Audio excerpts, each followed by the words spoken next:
so we should be going live here shortly. And We are live. we are live. Yeah, I know it takes I got a small delay, so I can pretend like I'm gonna think about bleeping swear words, which will never happen. I think we're all pretty good about it. But anyways, welcome back to the game board, everybody, and welcome back to the game. I hope you guys have a lot of fun today. Where we left off, I emotionally traumatized Imran by almost murdering her brother. Uh, and you found out that your loving mascot, Philo, has potentially betrayed you, or at least did something that you did not expect. And he placed a dream gem inside of a burning wicker man. And so when the wicker man was lit, it activated that gem, and the wicker man became sentient. So you guys are all staring down the face of a 3-story tall, flaming monster, if you will, that is We cast suggested make it walk into ocean. already murdered 2 and injured a 3rd. Your healing will become available to you. I will PC Gale eventually. So bear with me on that. And you may also see some additional NPCs join this fight as well. Town guards, city guards as well. So it's going to get pretty chaotic, but it should be pretty fun. So, believe it or not, I don't. You don't. I don't have my music going. I thought it sounded a little quiet. So let me see what I can find for a good combat music for us, and then we'll actually probably go to the top of our list, which is actually Cedar. Oh, so, shoot. Yes. Cedar, You just what do you witnessed want to do? this thing come alive and murder 2.5 people. Crying is a free action. Crying is a reaction. Oh, we're gonna die. No, we're gonna be positive. I'm positive we're gonna die. And Ocarine, what was your initiative roll? I don't seem to see it. I think I didn't do one. Okay. Go ahead and roll your initiative now then. So that way I know where to place you in the fight, okay? So it'll be a D20 plus your initiative bonus. Oh yeah, there's no music playing. There's no 12. 12. Perfect. Thank you. Oh, we got 5 people watching so far. Oh wow. There's no music. Hello everybody. Yeah, we do need the music. And I will be manning the stream.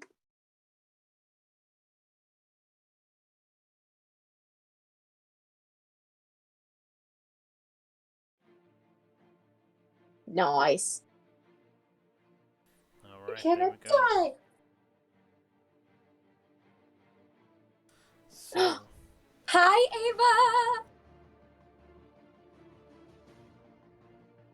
Ava. What? We're still gonna die, guys. No, we're not. No, we're not. We got this. no. We got. Sure, There's you're immense fine. fear in this body. It's your fault for keeping everything we run across. Okay, to be fair, Philo actually wasn't her fault. That one was, it was not my fault. That's the only pet that is not her fault. That was Dimran. That was That was Dimran. Dimran. Mm-hmm. That was Dimran's fault. It's almost like it all wasn't planned out by a higher power, you know? But anyways, so this is where we're at now.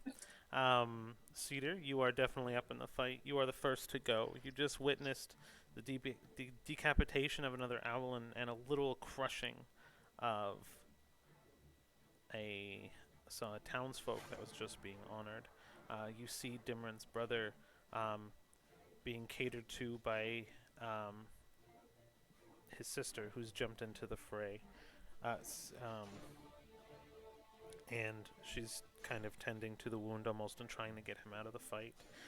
The crowd begins to panic. You hear screaming and crying as everyone starts to scatter in different directions but can't get away fast enough. You take a deep breath in and what do you do? I would like to cast Ice Knife at first level. Okay. Go ahead and do your attack roll. All right. 16 plus 6. Oh, cool. That's a 22. Does a 22 hit? Yes, 22 very much hits. Yay. All right, so that's a 1d10. Oh, you little. I mean, hey, it was an 8, so I don't know what I'm complaining about. An 8? That's actually pretty good damage. Mm-hmm. It tried to run away. And But I so look at you cast your ice knife. It forms that knife, and it kind of penetrates in, right? That's what Mhm. you're looking at. I kind of like the ice kind of comes up my forearm, kind of like makes almost a little spike in my elbow, and then I fling it, and the ice kind of almost shoots off and forms into a knife and heads straight for the monster. I'm aiming for the heart. Well, the down. Well, So- the heart area. The heart Yeah. area. It's open chest. Yeah. So you fire your knife off, and it commits, and as it kind of goes directly towards the heart or the chest, essentially where the gem was placed originally, you see the flames kind of flare up and kind of wrap themselves around the knife. You can see that it kind of found purchase in the chest, but it kind of produced this veil of steam out of the chest as the critter, or, well, not necessarily critter, but giant monster, locks its eyes and gaze directly at you, because you're the first person to strike back. And then just quickly, DM, I did shoot you a message about Dimrin.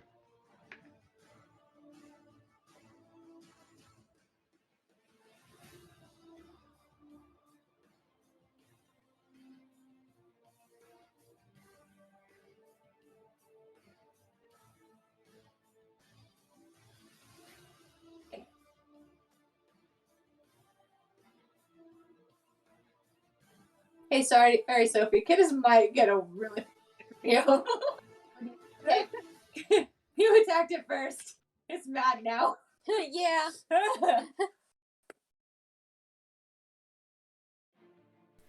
So,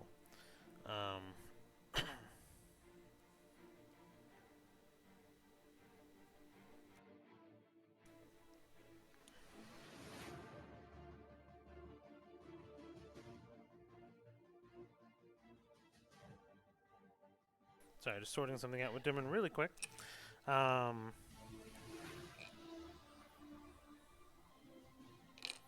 Love this battle music. It is really great. So, the turn rotation actually is Dimron next. So, Yes, I am just, yeah, alright. So, gods, I'm a ways away. How far is 25 feet? so this is a very, you can kind of see the grid here. It is definitely kind of in the Once. back. You said 25 feet. Mm-hmm. Would probably put you about here. Okay. Where am I after I move in relation to my brother? So your brother, if you want, maybe I can get a little token here for him.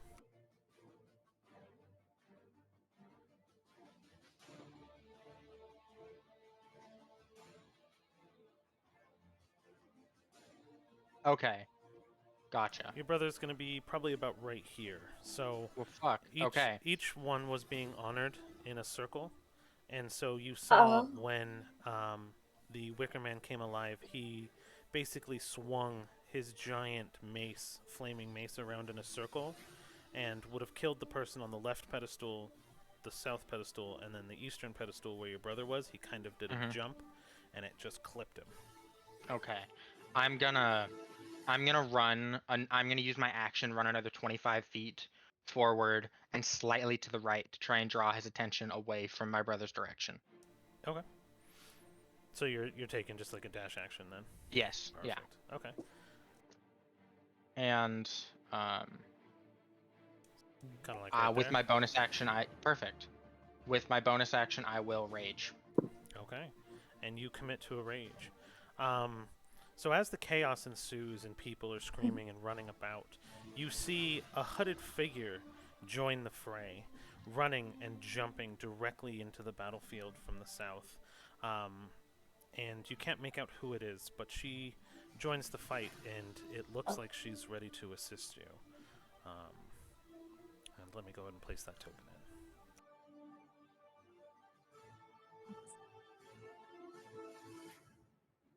in. Whoa, that's huge. There we go. She's also a 3-foot, 3-story. No. I am okay with this. She can take it on. Let's go. Kaiju fight. Yes. Kaiju fight. What did I Kaiju say? fight. Pacific Rim, baby. Right. So you can tell she's doing something, but from this distance in the flames, being so bright in the heat, kind of almost melting and causing your skin to sweat, even from this distance, you see her, but you don't know who she is. And then I know I've used up my action, bonus action, and movement, but if you'll allow, I'm gonna try to scream at this being to try and draw its attention. Sure. Roll a performance for me. Okay. Natural 20 for a 21. I didn't know you wanted to lose this character that fast. I don't. I want to protect my friend. So as you scream, it actually turns its gaze directly at the hooded figure that you are graciously PCing for me, so I appreciate. Mm-hmm. Now, next up on our list here is I'll just keep Dimran's sister here. Oh, I'm sorry. When I did Ice Knife earlier, did we factor in the shard exploding and that save that needed to be made? No, we didn't. Okay, because that's more potential damage that I could have done. Okay. Yeah. So Go ahead and. can we retroactively do that? Of course. Yeah. Thank you. What are we looking at? What's the save? Dexterity 14. He does save. Yes, actually. I know all of your characters. Dang it. Which is very helpful for me, so thank you, Dimran. So yes, he does do the save. Any half damage from save? No, that was a regular spell. No. That's right. Nah, it was regular. Perfect. Okay, yeah, no cantrips do the thing, but anyways.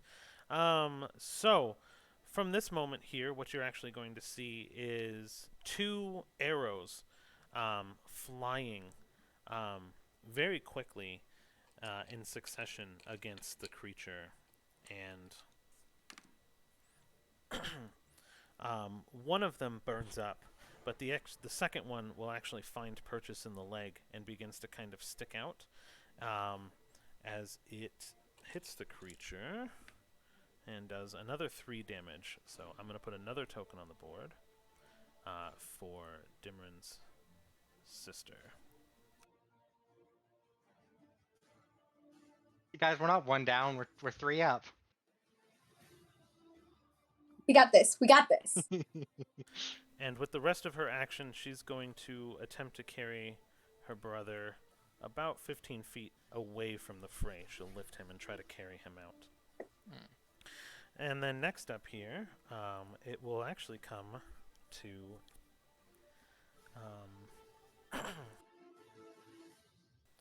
where is Ocarina? You rolled a 13, you said? 12. 12. Okay, your dex is higher, so it is you still. That's why I put you there. So, Ocarina, it is your turn. I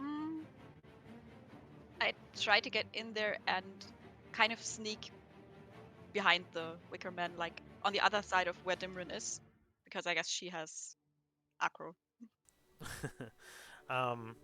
So your base movement is good. If you wanted to move closer to Dimran, you would have to take another like a dash action. Well, no, I think she's gonna go the opposite direction of Dimran to try and get to try and get flanking. Gotcha. Okay. So yeah, go ahead and begin to, I guess, move your character then. So 30 feet will put you probably next to Gale and Cedar. Somewhere around here. Yeah, we'll take that. Okay. Can I actually can I make a, well, let's see. Shit. Never mind. That might not end well. Okay. All right. And is there anything else you wanted to do with this turn then? Okay. Um, no, I guess that's it. Actually, I do have one suggestion if the DM would allow. Okay. As a rogue, you could action dash, get another 30 feet. Bonus action, cunning action dash, get another 30 feet on top of that. So you're telling me I can move in another 60 feet? Yes. Yeah. So you could potentially get to the brother and sister, or you could potentially get a little closer to it than the brother and sister. I will gladly take that. Okay. Because I figured if you're not gonna like attack or anything, you might as well move into Yeah, position. sure. Okay, I'll try to get somewhere here to cover in front of your brother. Perfect. Okay. So that is that step there. And now, since that was your action plus bonus action and movement, I'm done. Yeah, that would expend you. You're pretty exhausted. You ran though like nothing before. That will actually put us then to Kittis. Kittis casts mage armor on herself. She's like, oh shoot. I would expect nothing less from Kittis. Protect the dress after all. She's just like, ah. Are you doing any sort of movement to get closer or anything like that? Let's see, where am I gonna be able to go?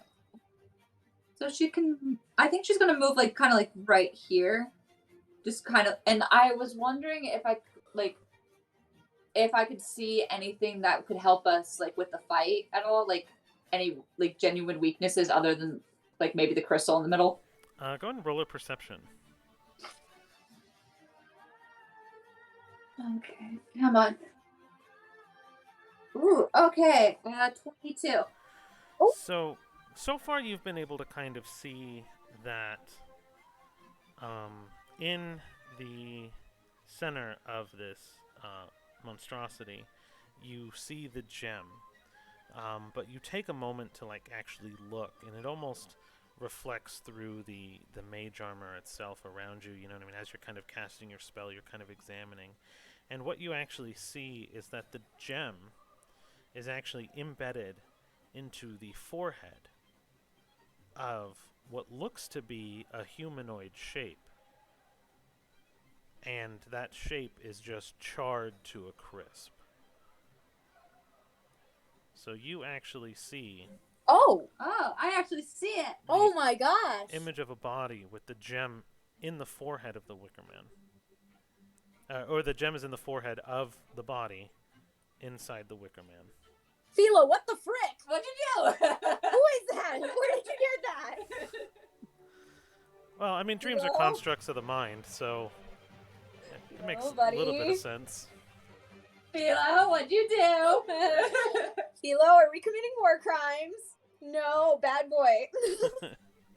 Down. So that is what you're able to see. Now, you do have a movement left. It looks like you moved a little farther away from the action. Mm-hmm. Which is, again, not surprising. Yeah, like I'm gonna move her like right here if that's like good distance. That's fine. She's like, I don't really want to get hurt.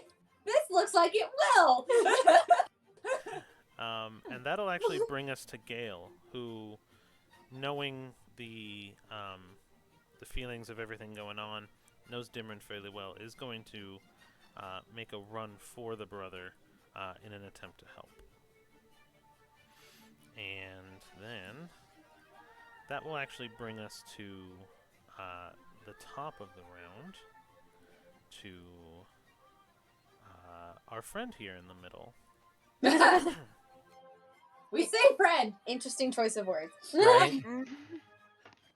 Like I said, fuzzy maraca. Let's see here. So what he's going to now do is, you can see that this creature is already burning It's already on fire. You can actually hear the cracking of the wood that it constructs its body almost to a roar.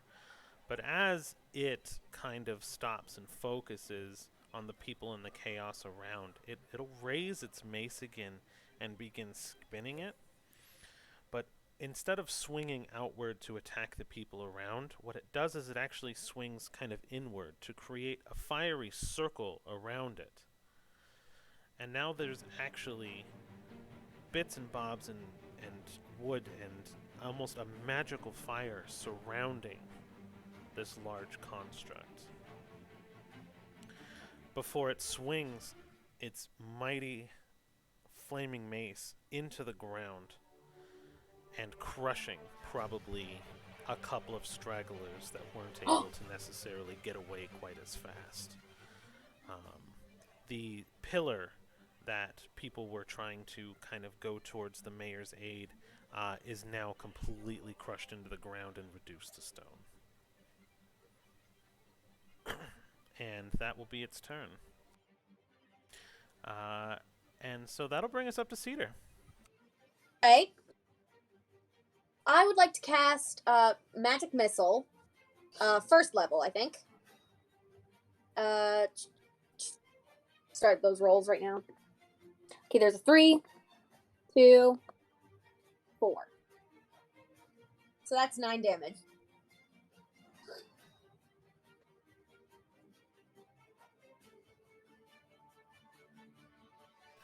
Okay. 9 damage. I have put it down. Thank you. Are you doing anything else? I think, wait, do I get... Yeah, I'm still trying to figure out how to deal with being both a wizard and a rogue, because... You don't get any rogue shit till level 2. Great. Okay. I would like to then fly over here. Gives me a nice open pathway. Okay. And will that complete your turn? Yes. Okay. Yes. Slight adjustment to rotation. The cloaked figure actually rolled higher, so you see the cloaked figure begin to move. And right as the cloaked figure begins to move, 3 other figures right behind it join into the fray as well. So go ahead and take that turn, if you can. Okay. So very nice of you to thrust this character upon me. Come on, big money. Okay, let's see, with the character sheets, that is a 21 and a 22 to hit. So both will. Or, well, first, I guess, actually, I need to move 30 feet in. Can I even get there with 30 feet? You wouldn't necessarily. 30 feet will probably put you at the white line. Okay. Another 30 feet will probably put you on the creature. Okay. Then, shit. I guess that's what I have to do. I'll dash. Okay. And he does have a flaming ring inside. Are you running into that flaming ring around him? No, I'm gonna stay just outside of it for right now. Okay. You can make that distance, and you're right up on the ring then. Okay. And then let me check this sheet for bonus action shit. That's my turn. Or its turn, and then I will take Dimran's turn. Yep. Dimran would go next, right? Dimran is next on the rotation. Thank you Perfect. for helping me, PC. Yeah, no problem. It's my second favorite part of D&D. So Dimran will run straight at this creature. Can she get close enough to hit it? Yeah. Well, it's a huge creature, so yeah, we'll say with the last move you can probably get close enough. Okay. And would that put me inside the ring, because technically it would be at his feet? Yep. It would. You would have to go into the ring. I am perfectly okay with that. All right. So you go into the ring, and I want you to roll a dex save. No. Okay. Is this so? Because I'm actively running into the ring, this is a danger I see, right? Yes. It's fire. Yeah. It is fire. I just asked because Danger Sense gives me advantage on deck saves. Mm-hmm. That is a 17. Ooh, close. Okay. So you take a step into the flames, and you see as the flame almost lives and lashes out and forms a flame whip, and you narrowly dodge it. As you hear the flame crack and roar into the ground around you as you continue to pursue your attack onto the monster. Okay. Do I take any damage? No, you avoided it for now. All right. I will take a swing at this creature's leg. Okay, roll your attack. That's a plus. There's a 15. Where is it? Does a 15 hit? No, you Shit. you swing like you are enraged, just crazed at what just happened to your brother, and your axe hits in, and you hear just the thunk of metal hitting wood as it stares down at you and its eyes begin to glow. Okay. That is my turn. Perfect. Okay. So that'll put us then to Annie. Annie will turn, launch another arrow attack at the monster. But in the fray and the stress of the situation and the focusing on her brother, the arrow just misses, like hitting a barn. As she picks up back her brother, and drags him another 15 feet farther from the fray. And that will actually bring us to Ocarine. Okay, I still need to get in close enough to do any shit. So I'd say you're probably close enough now that if you entered, you could probably get into attacking range now.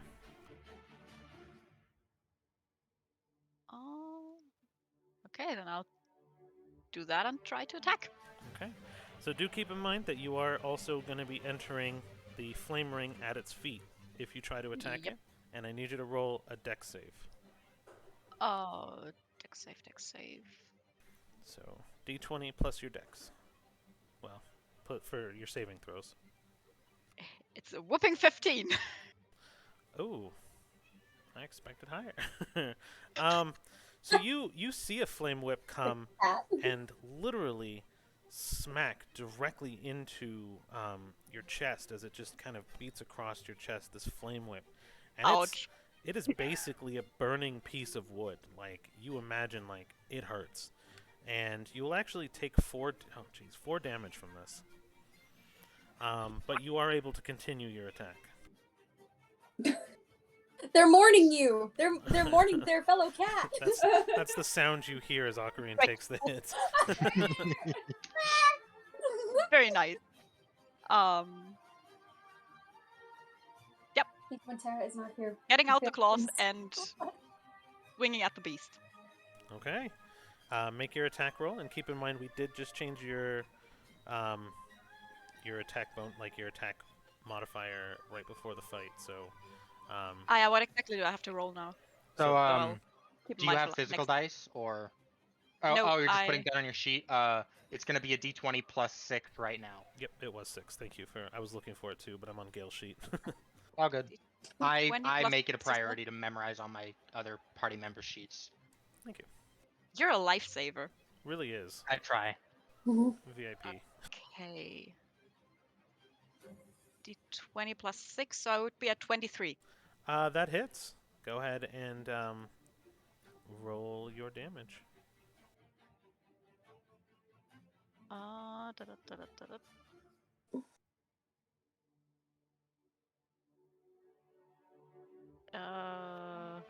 Fuck, where am I? So you should have an action tab on your sheet that'll have your basically your talents, right? I think we have as your weapon. Yeah. So it'll have your damage right next to that, and the type of damage that it is. It's gonna be slashing. Got it. 4. Perfect. Okay. Sorry, had the wrong tab open. No, you're good to go. Wait, you did 4 damage? Yeah. What did you roll on the die? 5. So that's 9 damage because we're not adding that. We're not taking the -1 anymore. We're adding 4 instead. Okay. So So- 9 damage. Yes. Yeah. It's basically d6 plus 4. Yep. Okay, got it. Perfect. Awesome. And Wait. so, Did she have advantage on the roll because flanking rules or no? this creature's too large. Okay. So you Never guys, mind that. yeah. Wait. it's- She's a swashbuckler. She does get sneak attack anyways. I do?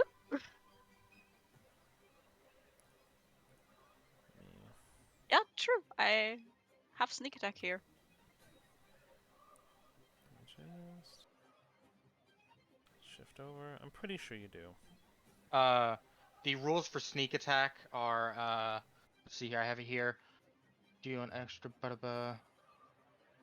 You don't need advantage on the roll if another enemy of the target is within 5 feet of it, Yeah. which is true because Dimrin. Yep. But there is other special swashbuckler shit that does not apply right now. So, add 2d6, Tara. Yeah. So go ahead and roll 2 more d6. 8. Okay.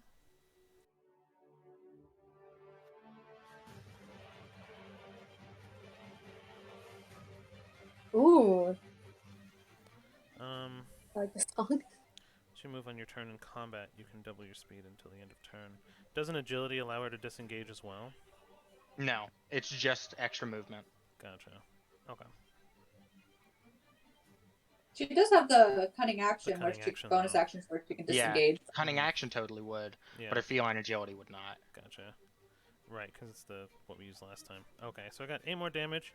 Okay, and just so you're aware, if you wanted to, you can take a bonus action to disengage and step out of the fire, essentially, that's surrounding the monster. Nah, I think I'll stay here. I will have to get in again. That's true. I was just giving you the option. Okay. So you did your damage, you got in, you got your attack in. Did you want to... is there anything else you want to do on your turn? No, I'm done. Perfect. Well, can I ask one thing, because we've just kind of changed the rules of her claws? Mm-hmm. Would they be considered light weapons?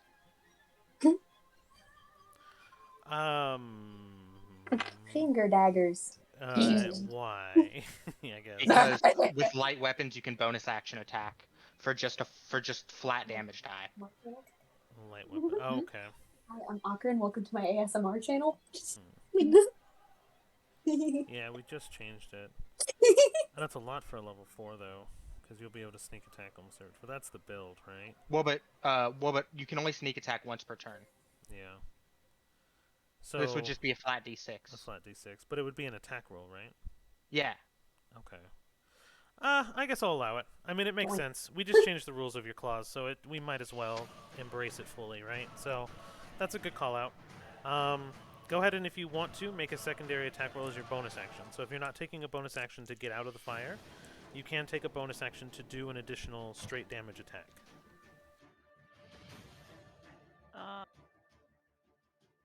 Because we're going to count your claws as light weapons as well. 4. Perfect.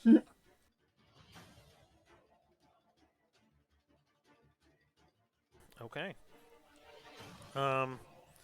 And so that will be that then. Kiddis, you're up. Okay, can I move within 120 feet of the thing? Yeah, it's a little bit closer, but yeah. You'll probably have to get kind of where Gale is. Alright, we will get to where Gale is. Boom. Alright, so I'm gonna cast Chill Touch. Right at its heart, where the man is. Okay, do your attack roll, right? Call this the Burning Man Festival. What's the Burning Man? There's literally a burning man inside. Oh, natural 20! Yeah. Um, Okay. okay, go ahead and do your damage. Don't forget to double. All right. Do I roll twice or just times it by 2? Times it by 2. All right. So times 2, that'll be 6. And until the start of its next of my next turn, it can't regain any health. Until then, the hand clings to the target. And there we go. Is this thing undead? No. Okay. Then that's all. I just You're gonna imagine that there's a body floating in the chest and you just did your chill grasp and it's like choking out the guy that's already burning inside the body. This poor man. That guy's most definitely he's already dead. dead.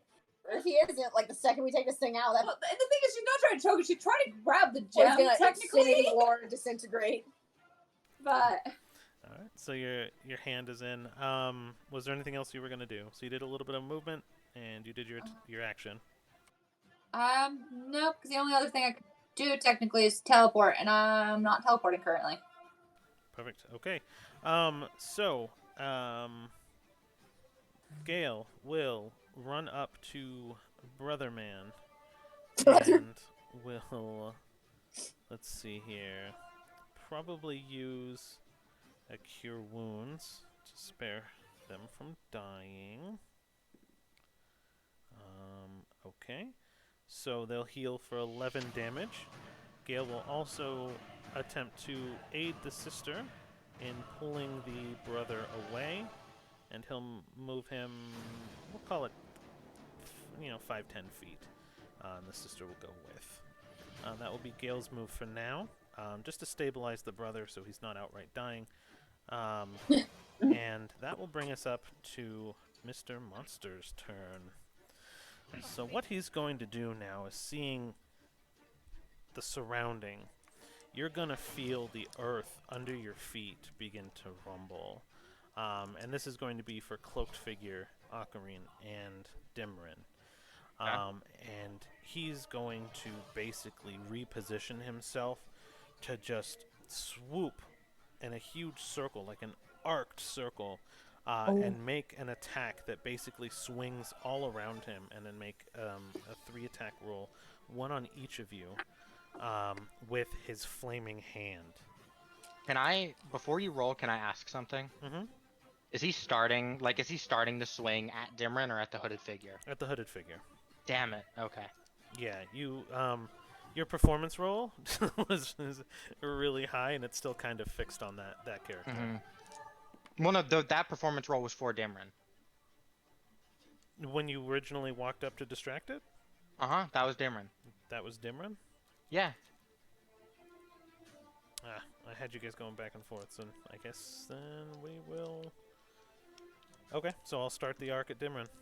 Okay. Then, can Dimrin, seeing this, can she try to, like, basically stop the attack at her? You're gonna try to stop the attack. Okay. Not like just outright stop it so it does nothing, but Mhm. just like full body, like try and grab this and dig her heels in to stop the attack so it only hits her. Okay. For thematics, I'll allow it for now, because I love the flavor. And knowing what you're trying to do with, and I told you, I'm just, roll your strength. Just roll a d20 plus your strength modifier. We'll strength off And this. I'm sorry if I'm messing anything up. No, you're I'm not fine. trying to. I just thought that was a really neat idea. Mm-hmm. No, you're fine. You have to beat a 30. Oh, Jesus fuck. Because I just rolled. Nope. Oh my gosh. You got a natural 20? Yes, I did. Yeah, you did. So you take this hit, and since you're not trying to dodge, I'm gonna go ahead and do 18. Is that already cut in half? That would not be cut in half, Okay. because not 18 damage. I'm talking about 18 to hit. Oh yeah, that hits exactly. Yeah. I gave myself advantage on the roll because you kind of full-bodied the shot. Yeah, right. Ocarine, I will tell you though that a 4 will not hit you. And oh man, I just rolled super poorly. So Dimran, you're gonna take the full hit. Your intention was to actually take the hit, and in a way you kind of did, because what you'll notice is that the arc will then kind of go high, bouncing off your thick skull, and Ocarine will be able to kind of drop down, and kind of like dodge the shot. And the hooded figure, seeing Ocarine do this, will actually kind of do the same and dodge out of the way as well. Okay. So you will take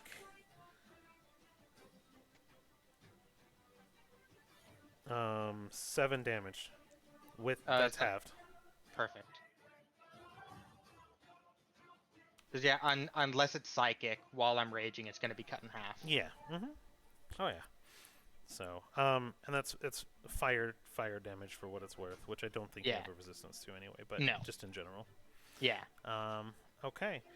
So it's not going to do any other arena actions. It's just going to take its one attack because it's already got an arena effect open. And the 3 guards will also kind of dash closer to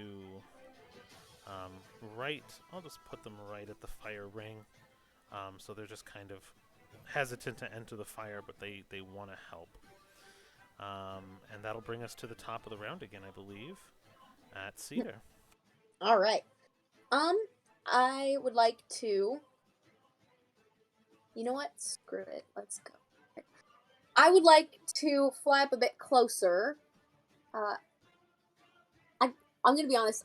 For my computer, I cannot see the grid. No one can. Don't worry. Yeah. Okay. So I'm gonna assume that that's doable. That's doable. Is that as far as I can go, or can I go further? That'll be about your movement, unless you're dashing. Perfect. And then I would like to cast Suggestion.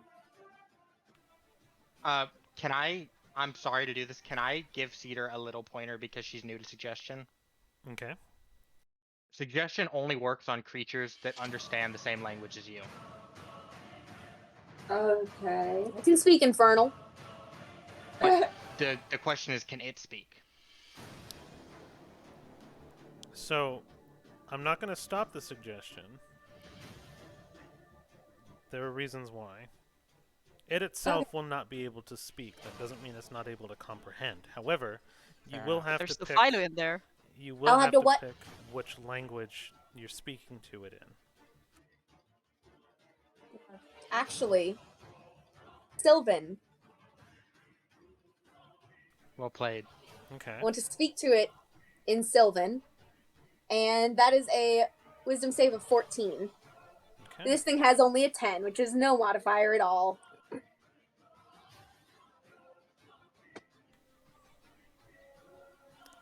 It saves. However, friggin' nab it! Okay. However, it hears your words and understands them. All right. Now I'm trying. Now I gotta think of what to say. Okay. We didn't get this far. Let's get a T-shirt that says that. Philo, get down here. That probably wasn't a good idea. That's funny. TM's laughing at you. So that's what you Have say. you tried spraying him yet? What? So you say, Philo, get down here? Philo, calm down. So something interesting will happen. Oh, I'm so scared. Although the I don't like it when suggestion Doku uses didn't work interesting. on the monster, it also didn't work on Philo. But you're going to hear, or feel, excuse me, the weight of Philo sitting on your shoulder, and he'll come into view as his kind of cloak fades, and you'll see him looking up at the monstrosity, and almost like this childlike smile, he'll be clapping all 4 of his paws. No, hey! For the rest of my turn, I want to grab him, pluck him out of the air on my phone. Hey, what are you doing? And he will smile, really big grin, What are you doing? Phase Why are you out. smiling like that? Phase out again, and you don't feel him in your hands anymore. Don't you little... We're gonna have a talk later! Is that your turn? Yes, and I said all of this in Sylvan. Oh, he understood. Yeah. So wait, does that mean Kiss heard Kiss this? is the only one who could have understood what she was saying. It sounds like very angry Sylvan. All right, so cloaked figure. So is that your turn then, Cedar? Yes. All right, cloaked figure is up. Rain, you're muted. Thank you. I did just shoot you a quick message about the cloaked figure. Just curious about something on the character sheet. I didn't get a message from you. Did you send it to Tavern? Or me? No, just straight to you.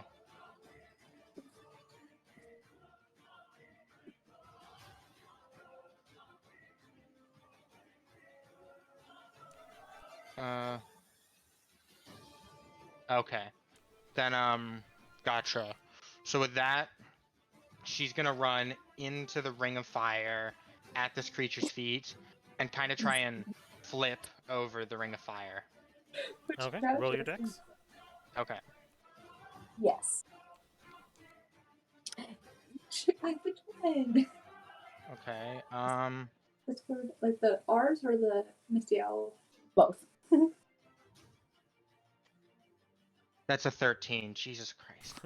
I rolled the damage preemptively. You take 1 damage. Oh, okay. So as you flip over, you're being very fancy. The whip just catches your ankle, and you feel the singe, but you land on your feet, ready to go. Okay. So then she is gonna take 3 strikes at this creature.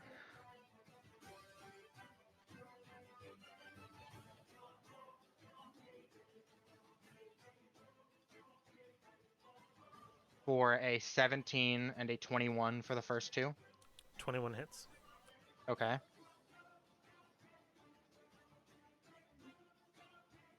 And a natural 20 for the third. Now that totally misses. Okay. So for the first one, that is going to be 6 piercing or 6 slashing damage and 5 fire.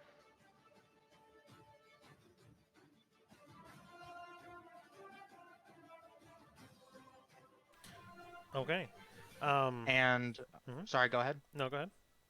I was just gonna roll the damage for the second attack. Yep.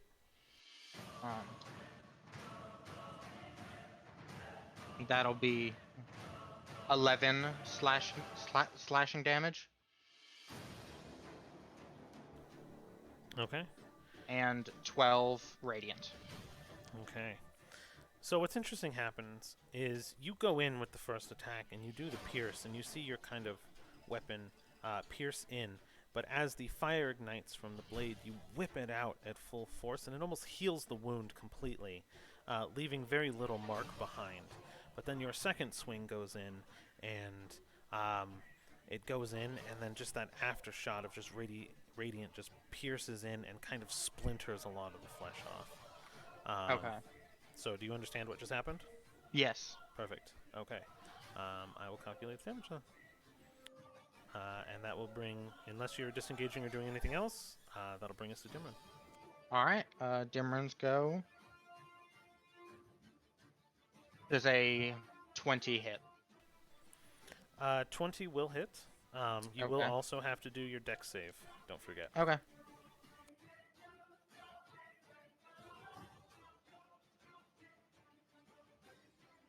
That's another 17. Okay. 17 damage? Yes. Or no, 17, 17 dex save. Oh, 17 dex save. Got it. So the dex save Yeah. happens. Wasn't sure what you were rolling there. Oh, sorry, I should have specified. Oh, good. And the damage is 11 slashing. Okay. Damage is calculated. So you went in and you did your slash. You're full rage. You're just standing in this fire. The whip's just trying to kind of find purchase, and you just like whipping and dodging like a boxer would. You're just hitting the butterfly. You're just like, all right, let's go. And you just take the swing in, like feet planted, but all force from basically your core, and it hits in and takes a chunk out of the thing's leg. Mm-hmm. Is that your turn? That is my turn. Perfect. So seeing that Gale is now helping Brother, and Brother is kind of on feet, Sister will kind of re-engage here and fire a multi-attack of arrows, basically where that chilled hand is. She'll assume that Kittis had seen something and will shoot basically at the same exact spot in the hand. God, why is she rolling so well? Both attacks will actually hit. And, okay, so both of them just do damage. Okay, perfect. So both arrows hit, but they go right into the body in the middle of the middle of the chest. And you actually hear almost like the groan of a person that might still be alive. Oh! Kind of taking the hit to the chest in both shots. Okay, and damage is calculated there. That'll be the turn, and that'll bring us to Ocarine. Hey, I'm attacking the damn thing. It tried to burn me. Okay.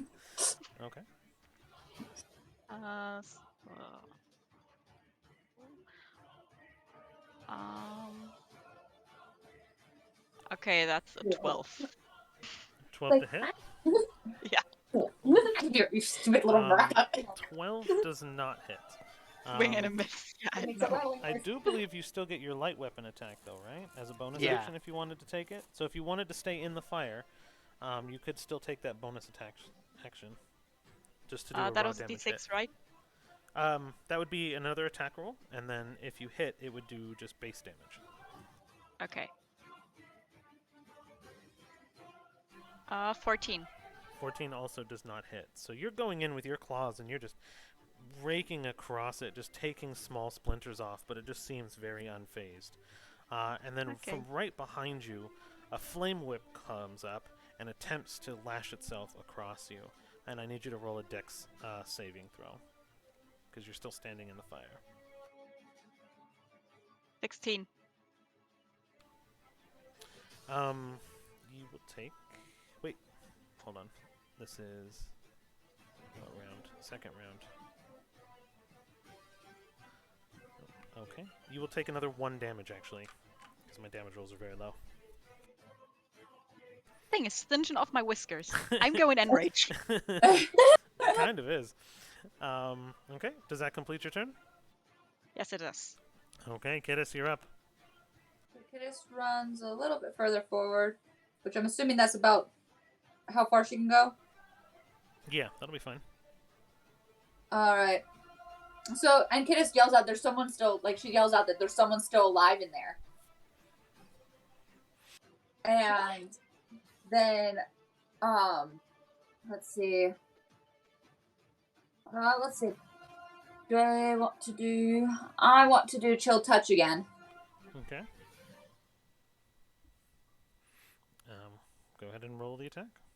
17. 17 does not hit, unfortunately. Okay. So you made your movement. Is there any bonus actions or anything you might want to take? No, because I want to get closer before I use my bonus action. Okay, sounds good. That'll bring us to Gale. He's going to just move the brother outward again and use the rest of the movement to kind of start on his way back into the fray as the brother kind of hobbles off out of the engagement area. That will then bring us to the town guards, who will all engage and kind of surround this creature. They have spears. All 3 of them actually hit. Holy crap. 4, 6, 8. So all 3 of them kind of go in to attack with their spears, and they just jab in with all of their might. They're just in the flames. They're like I don't got nothing else. I just have to save my villagers, my people, you know what I mean, my friends and family, as they're all still kind of scattering around and screaming, right? It's only been about, a minute and a half, so everyone's still kind of trying to get away and get up, and people are being trampled. So these guards are just like, we're going to give it all we can, and they all three stab in and take a decent chunk out. But then, reflexively, you see 3 flame whips come up and strike. 2 of them get hit right across the back. The other one misses completely. And I dropped a dice. Oof. And they each, it actually cracks into their armor and breaks their armor. And you see flames kind of coming out of the armor into the skin as they both just took 6 damage. So they just got hit pretty hard. And that'll actually bring us to the monster's turn.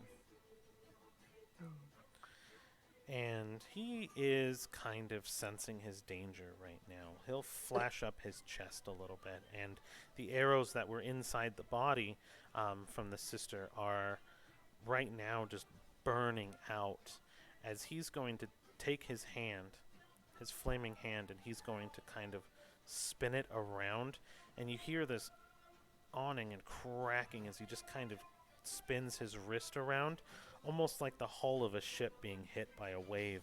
As it detaches from his hand, he's going to throw this flaming ball and try to attack Kittis, Gale, and the sister. And so Gale does not get hit. Kittis, what's your AC again? 14. 14. You do get hit, and sister also gets hit. So you see this flaming ball of wreckage now just kind of coming right at you, and it hits the ground, and it explodes with a ton of force as you take 8 damage.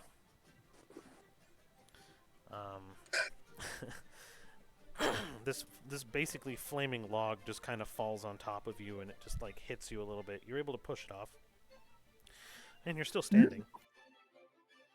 Oh no, did it cinch your dress? I swear if this thing wrecked my dress. Oh, you can't? No damage to the... You caught it with your hands. We'll say that. The sister So much. fares the same fate and actually gets hit with a ton of splinters. Oh. And Gale does not get hit. He manages to kind of dodge out of the way. But there is now a flaming pile of wreckage scattered all around your feet. And I'm going to send this back a few steps until we kind of can kind of see it. So now there's just a burning... I'll actually just bring all 3 of you forward. That'll make it easier. There's actually a burning wreckage where you're still standing. So if you're still standing in it at the start of your next turn and you don't get out of it, you'll have to roll dex saves as well.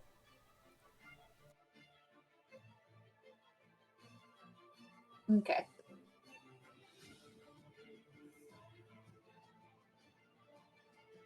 And then he's going to take a swinging attack with his mace and kind of swing at everybody at his feet right now. Just arcing his attack. So he's going to actually make a swinging attack at everybody around him. I only have 3 d20s on me, so we're going to do this. 1 guard gets hit. What's the AC of Cloaked Figure again? 17. Does not get hit. Ocarine, you do get hit. And Dimrin, you see this coming. I do get. You do not get hit, though. Okay. So, Ocarine, you will take only 2 damage. Diminishing returns on this swing.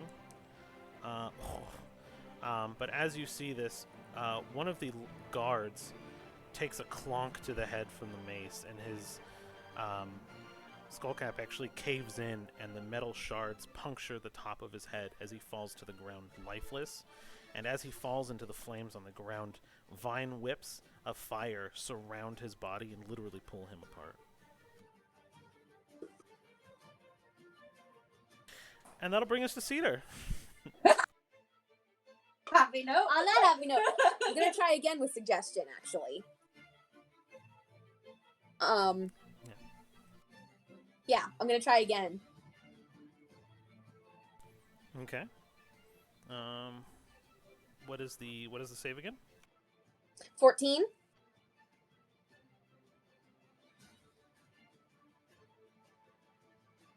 He does not save. Haha. Cedar, angry now, this time she extends her hand, and instead of normally where she would just say something and suggestion would work, her eyes actually go white. Give up the man. Now. Okay.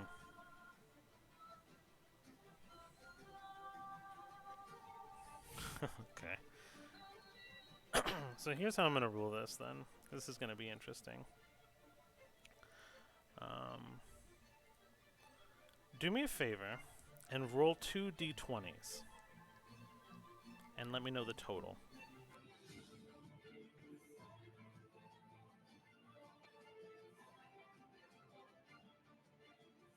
$17? Okay, perfect. So I'm going to calculate that into damage. And what you guys see is, so it no longer has one hand. It actually threw its hand at the other party. So it has kind of just twig fingers almost. And it kind of confused for a moment, reaches into its own chest and pulls the burning man out of its body. Its flames dim noticeably as it does this, and it pulls the body out. However, the head and spine of the human stays behind as the gem in his forehead almost anchors it deeper into the body of the creature as he pulls out the body that it has in its chest and throws it at the ground at your feet.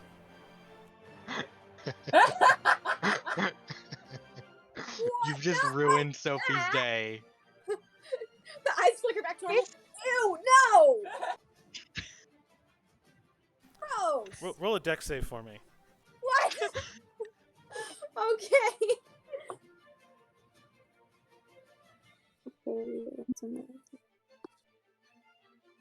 Give me a sec to my saves. No worries. That's a 23. Oh, you see like a liver come from the body, like as it hits the ground, the liver kind of like bounces out and like flings at you, and you just dodge it as it flies past you. Alright. That was just a fun mechanic, sorry. That was fun. Well, now we cannot save the human. I was trying! I mean, you tried. Accidents happen? So, okay. So you still have a bonus action and movement. Is there anything else you're gonna do? Cry. No. Let me go back to my. Well, he's not alive anymore, so I don't have to worry about that. Okay. I want to. Do I? No. I'm good where I am. Okay. Then I guess that'll bring us to Hooded Figure. Okay, so just 2 attacks this time. A 11, which can't possibly hit. Nope. And then another natural 20. That does hit. Go and roll the damage.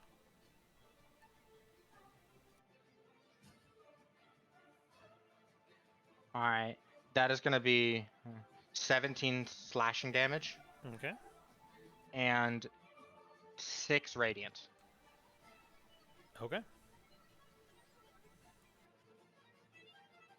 And Oh, that is that's their turn. Okay. You're in the fire still, so go ahead and roll your dex save. Okay.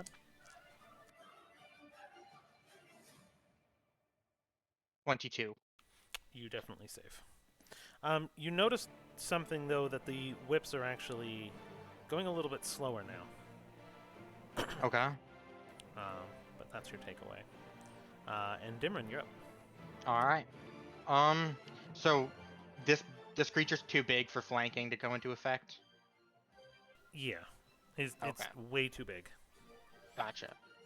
Now, he's probably packed method, which I think is still a +2, technically. Because you have Okay. he's surrounded, but he's not flanked. Okay.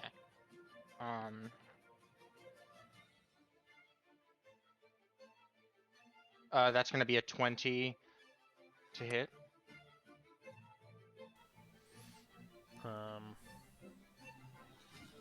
Yep, that hits. Perfect.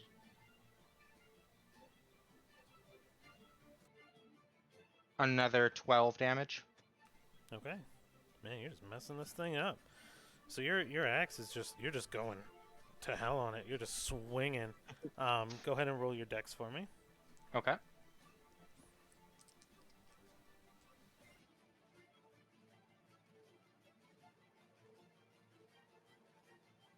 $21. Yep, and you save as well. Also, noticeably, the whips are a little bit slower. So that will bring us to Annie's, who's going to dex save. And she does. She's going to disengage the flame. And she's going to make an attack roll and miss. So she kind of gets out of the flames as the vines come up and try to hit her. And she's going to just take a duress shot, and she's going to miss again. The flame's kind of eating up the arrow before the chance to hit. Ocarine, it's your turn. Okay, I am attacking. That son of a bitch cinched my favorite corset. Oh no. 19. Okay, 19 definitely hits. Perfect. So you're going to roll your damage, and it's once per turn, so you can do your sneak attack damage if you want it as well. Yep, we'll do that. Oh wow, perfect. 5.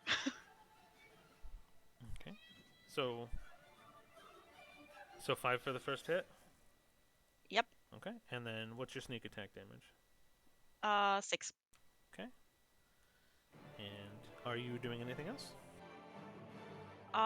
No, I'm staying right where I am.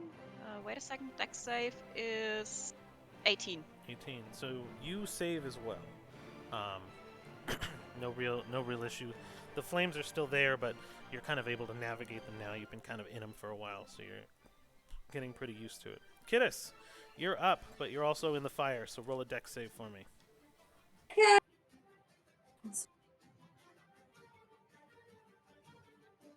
That one. Chaos blessing. We remembered this time. All right, try again. So we're doing. You're calling in the chaos card. Okay. All right. I'm gonna go tell Chaos right now. Is chaos even here to see it? I don't think so. Unfortunately, no. Oh no. Unfortunately, it still doesn't really help, but it's not a nat 1 at least. It's an 8. Oh. Yeah. So we'll let them know we used the chaos card today. So you will take 11 damage. Oh no. Are you still up? Still alive? Wow. One tough child. I I am a know, very right? tough child. I've been through a lot. Okay. So, do I still want to try this plan? I don't know. Like, I'm not gonna say anything because I don't want to be at fault here. So I have a harebrained idea. Okay. As are most of our ideas. Most of Kidus' ideas. What about Cedar's walk in, walk out of the mine? That was not a harebrained idea. That was just a dumb. It worked. And Ain't broke. so what are you doing? Could I potentially move up, teleport, and pry the stupid gem out? So you're Kidding me? You're gonna teleport into a flaming chest and try to pry the gem out? That's harebrained. Like, Okay. I need to. So my plan is, before she runs up, she's going to look to see if it's possible, or if she's just gonna. Is a suicide mission. I'm gonna leave that up to you. Yes. Well, I mean, she would be immune to the fire, right? Because of the teleportation. Yeah, Not that's immune, but resistant. That's the word. Yeah, so she would be resistant Hi, to damage. chaotic. She would probably also... Well, I mean, she's 3 stories up, so she's either going to have to grab onto it, the flaming creature, or fall and hit the ground on her next move. Well, on her next move, my hope was to teleport again. I can do it twice. Do it twice? can do That's it why I twice. was thinking about doing it. Okay.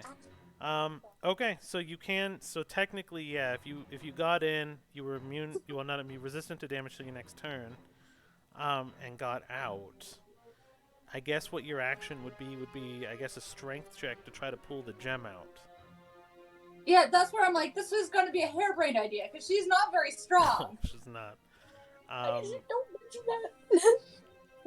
You can... So I'm never going to tell you no if you want. Like, mechanically it works.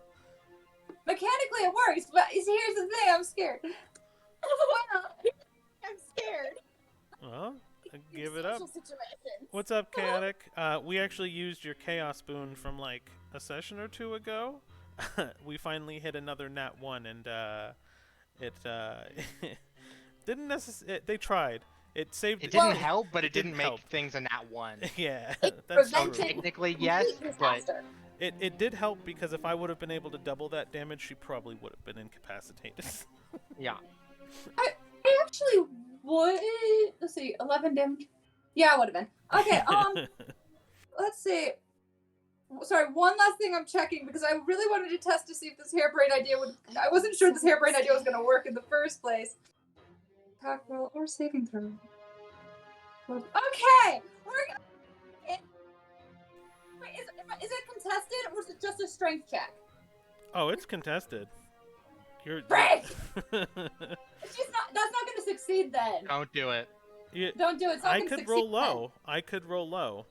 You have a +10, she You has a have a -1. I have a -1! Fair. And? I could roll a 2. Oh, apparently we aren't moving again. Damn it. Ah. How about now, Chaos? Oh. Okay. There it goes. Okay. Well, Are she's you moving with out us? of this. We're gonna use that as a last-ditch effort and just use Chill Touch again. Okay. We're using this as a last-ditch, because as cool as it would be, The amount of stress you put in my veins just now. it's still not, like, it's still a possibility. I know. Now I don't have to confront it. Well, that is 16. 16, actually, believe it or not, will hit. Is it because I ripped the body out? Did that make it summer? Did my ripping the body out make its damage? No. Its hammer go down? I don't know. I think that's a yes. And 7 damage. I think that's DM for yes. Okay. We will take 7 damage. All right. We're going to hope and pray. And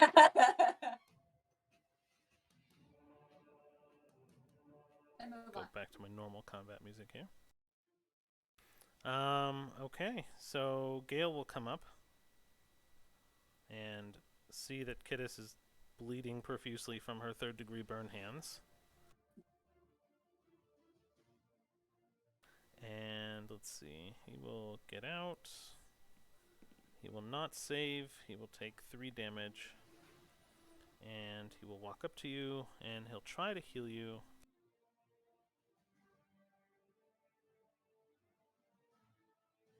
With, I guess, a Cure Wounds, 1d8 plus 6. You heal for 10 damage, Kittis. Okay. Courtesy of Gale. Oh, thank goodness. Who is kinda... Yeah, he's still feeling fine. He's got a lot of hit points. He's not a wizard. Right. And that'll bring us to Monster's turn. I love how we're all slowly getting closer. I know, right? Great plan. Great plan. It's almost like how this creature's designed. We better back the frick up.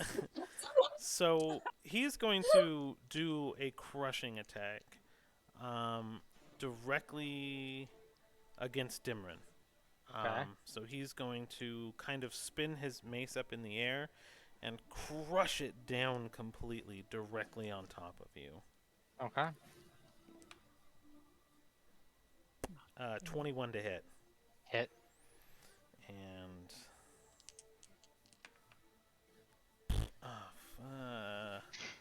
16 fire damage. Halved. No. Okay. Are you still up? Yeah, I still have fantastic hit points. Okay. Because I know you've taken a little bit of hit, so I don't like hitting people. I have 42 out of 57. Go nuts. Okay. Yeah, I know. Hey, What's up? are you able to see the chat, Doku? The next thing bestows a 1d4 to a saving or attack roll to whomever delivers the killing blow. Alright. I'll have to kill these guards then. And Dimran's sister. Oh no! Oh no! Oh, the drama. Move faster! Move faster! um, Go! So, for his movement, he's going to crouch down and jump out of the view of the attack here and land, crushing onto the ground, pieces of his body splintering off, creating another field of flame at his feet. And 3 of us get opportunity attacks.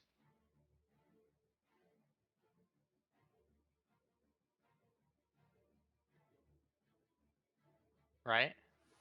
4 actually. 5.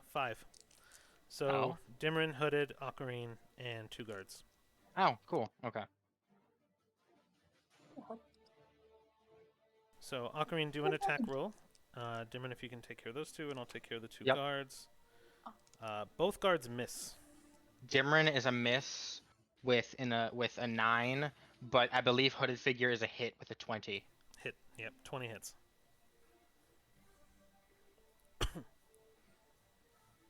And Ocarine, what was your attack roll? 17. That'll actually hit now. So that's going to be, from the Hooded Figure, 10 slashing, 3 radiant. Okay. So what you're noticing is as combat goes on, and I agree. Ocarine, what was the damage? 6. As this fight goes on, I mean, one general rule about fire is that it's only as bright as its fuel. So you're seeing it literally chunk parts of its body off to the battlefield, and it's now probably closer to 2 stories tall. It was a lot larger before.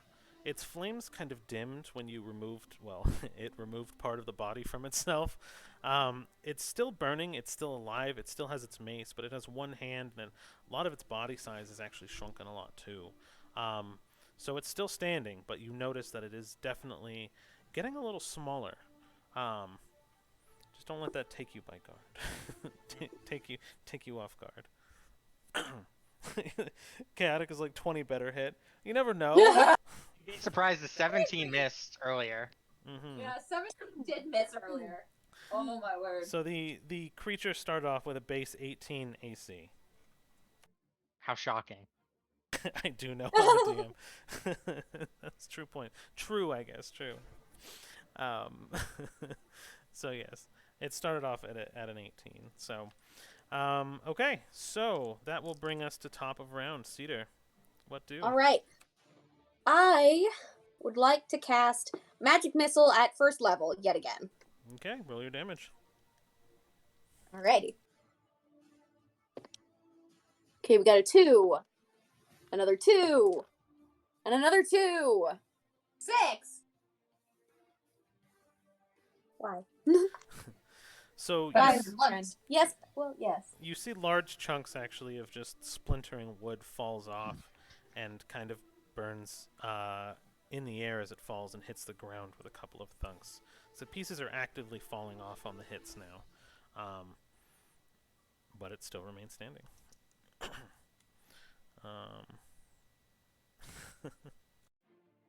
And that'll bring us to Hooded Figure. All right. I'm assuming I'm like what 60 feet away from the creature now. You are, and still Okay, in the so fire. So you will need a dex. action dash, get right up at its feet again. Okay. I'll bring you to the front here. And so you're running from one fire into the other, or are you waiting? Okay, so 2 dex saves. Okay.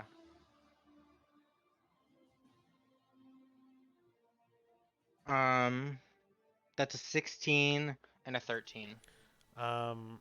Save 1.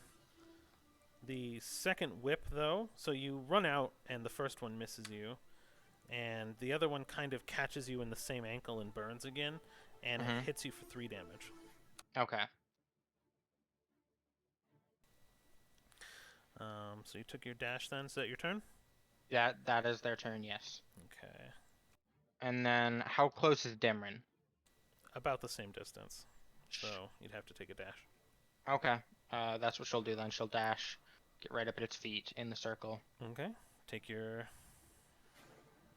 dex. Thank God I have advantage. That was a natural 1.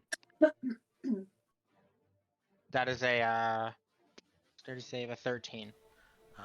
You will take 3 damage. Perfect. Is that your turn then? That is my turn. All right. Let's see. You'll see Dimran's sister run and kind of brush past both Ocarin and Kitty's with just rage in her eyes. And she'll unleash a 3-attack flurry. Just 1 arrow, 2 arrow, 3 arrow. Almost as cool as Legolas from Lord of the Rings, but just not quite so Orlando Bloom. And, oh, shit. All 3 connect. Jesus. These rolls are all over the place today. So all 3 will connect. And the arrows will kind of ignite into flame in the body as it took 3 hits. And it actually lets out a little bit of a groan. Like, it's almost like the hiss of a wood that got splashed with water. It's kind of what the audible sound sounds like. And that will bring us to Ocarine. Dashing over. What's that? I'm dashing over to the monster again. Okay. So I think 2 dex saves. 21 21 saves. and 19. Saves. Okay, so you are there. Yep. All right. Is that your turn then? Yep. Okay. And that'll bring us to Kittis. All right. How close can I get, like, with my movement? Probably you were about 20 feet, jump 60. So it's about 80 feet now-ish. It's large, give or take. So you're about 60 to 80 feet away from it right now. If you dashed, you could probably get into or next to the fire. Well, let's see. What do I want to do? All right, yeah, I'll dash, but I'm not going into the fire. Okay, so you're just going to dash and sit on the end. Perfect. Mm-hmm. Okay. Are you doing anything else? No, because no, I'll wait. Okay. Gale will attempt to run up to Dimran after seeing the hit, but get a little too far. Guards. Guard 1 will dash. Guard 2 will dash.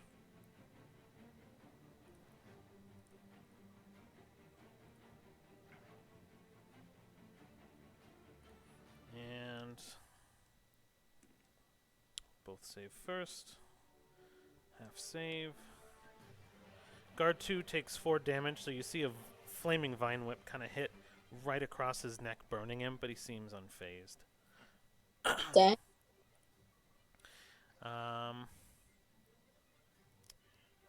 And that'll bring us to Mr. Monster.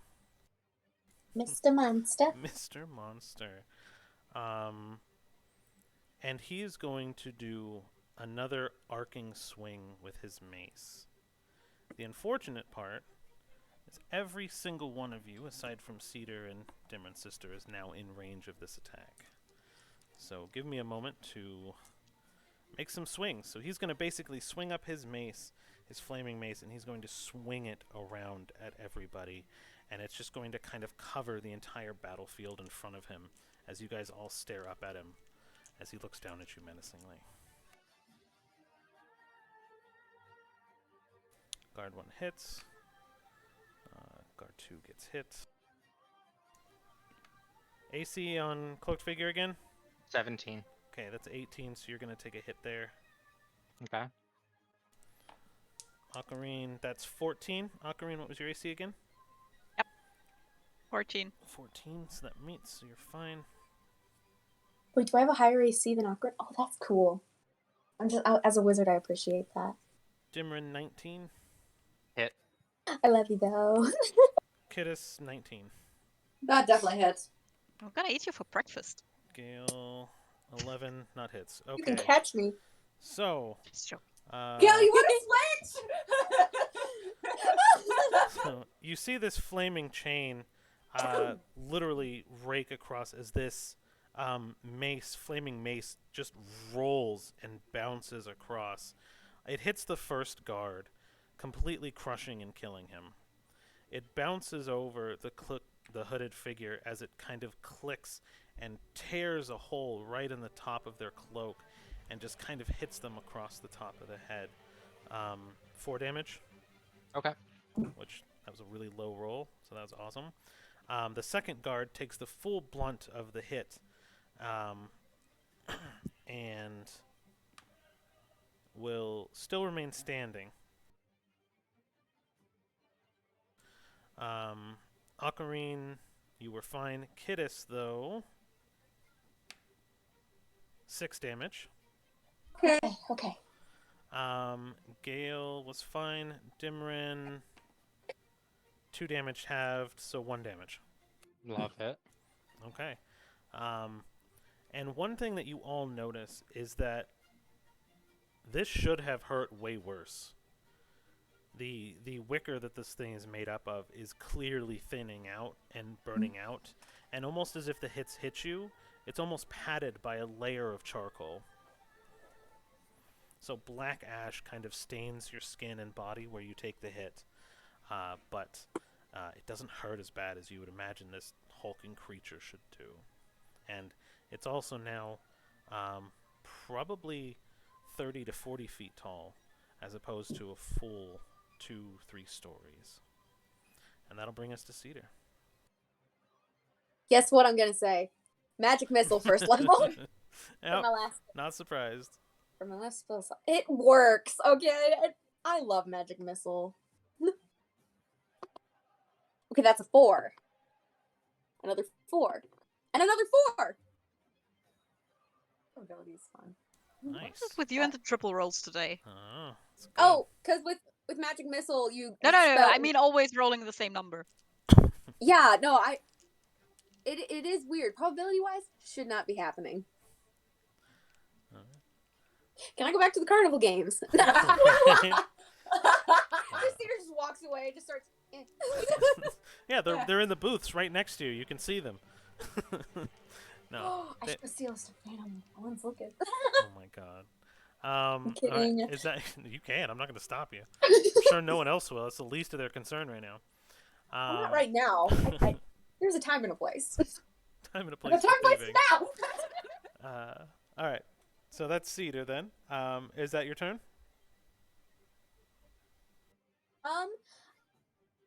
Yes, that is my turn. I'm not getting closer to that thing. All right. Hooded figure. All right. Why is this? So another 3 strikes. First one, 13. I'm guessing that doesn't hit. No. Okay. Second one, 18. Hits. Perfect.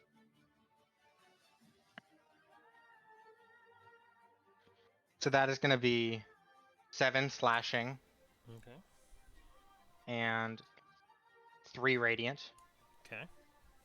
And then the third roll is a 22. Third roll hits for sure.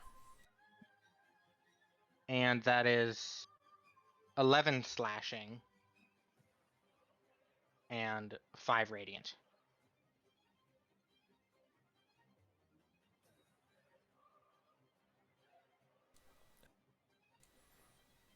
It is not looking happy. Its legs are now completely thinned out to just basically, instead of just bolstered, they now are just kind of like single tree trunks. It's still on fire, but the fire is a lot more internal now.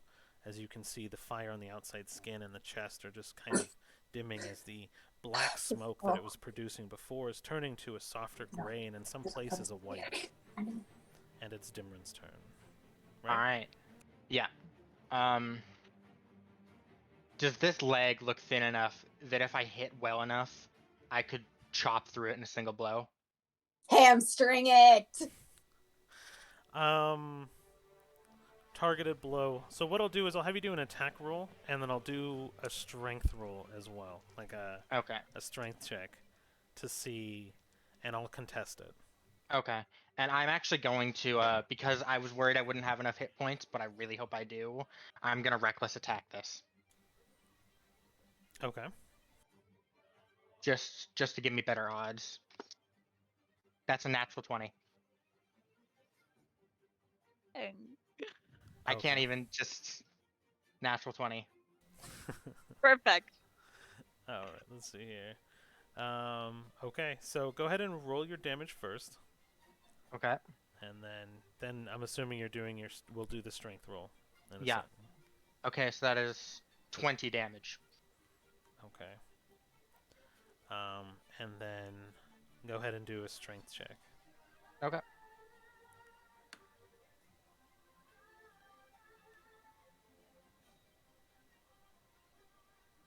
So 19. You actually beat me, and I have a plus 10. Well, I'm raging, so I have advantage. Yeah, I rolled a solid 5. So what you see is Dimran's axe.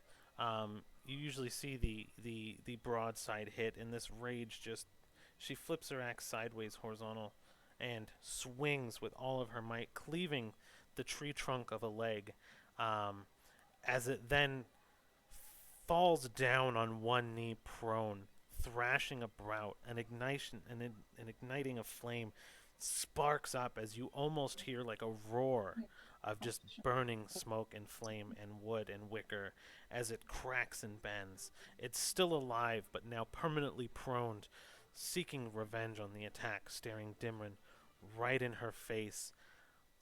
A hiss of fire comes from what looks like its mouth and head.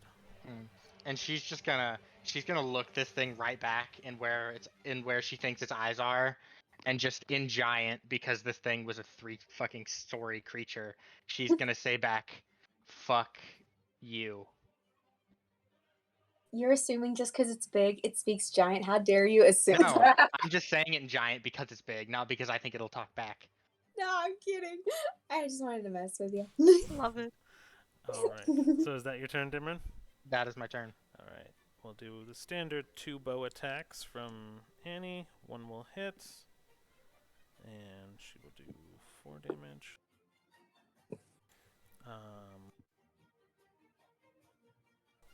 And that will bring us to Kiddis.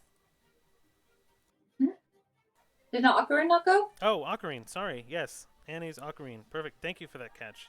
Ocarine, it is your turn.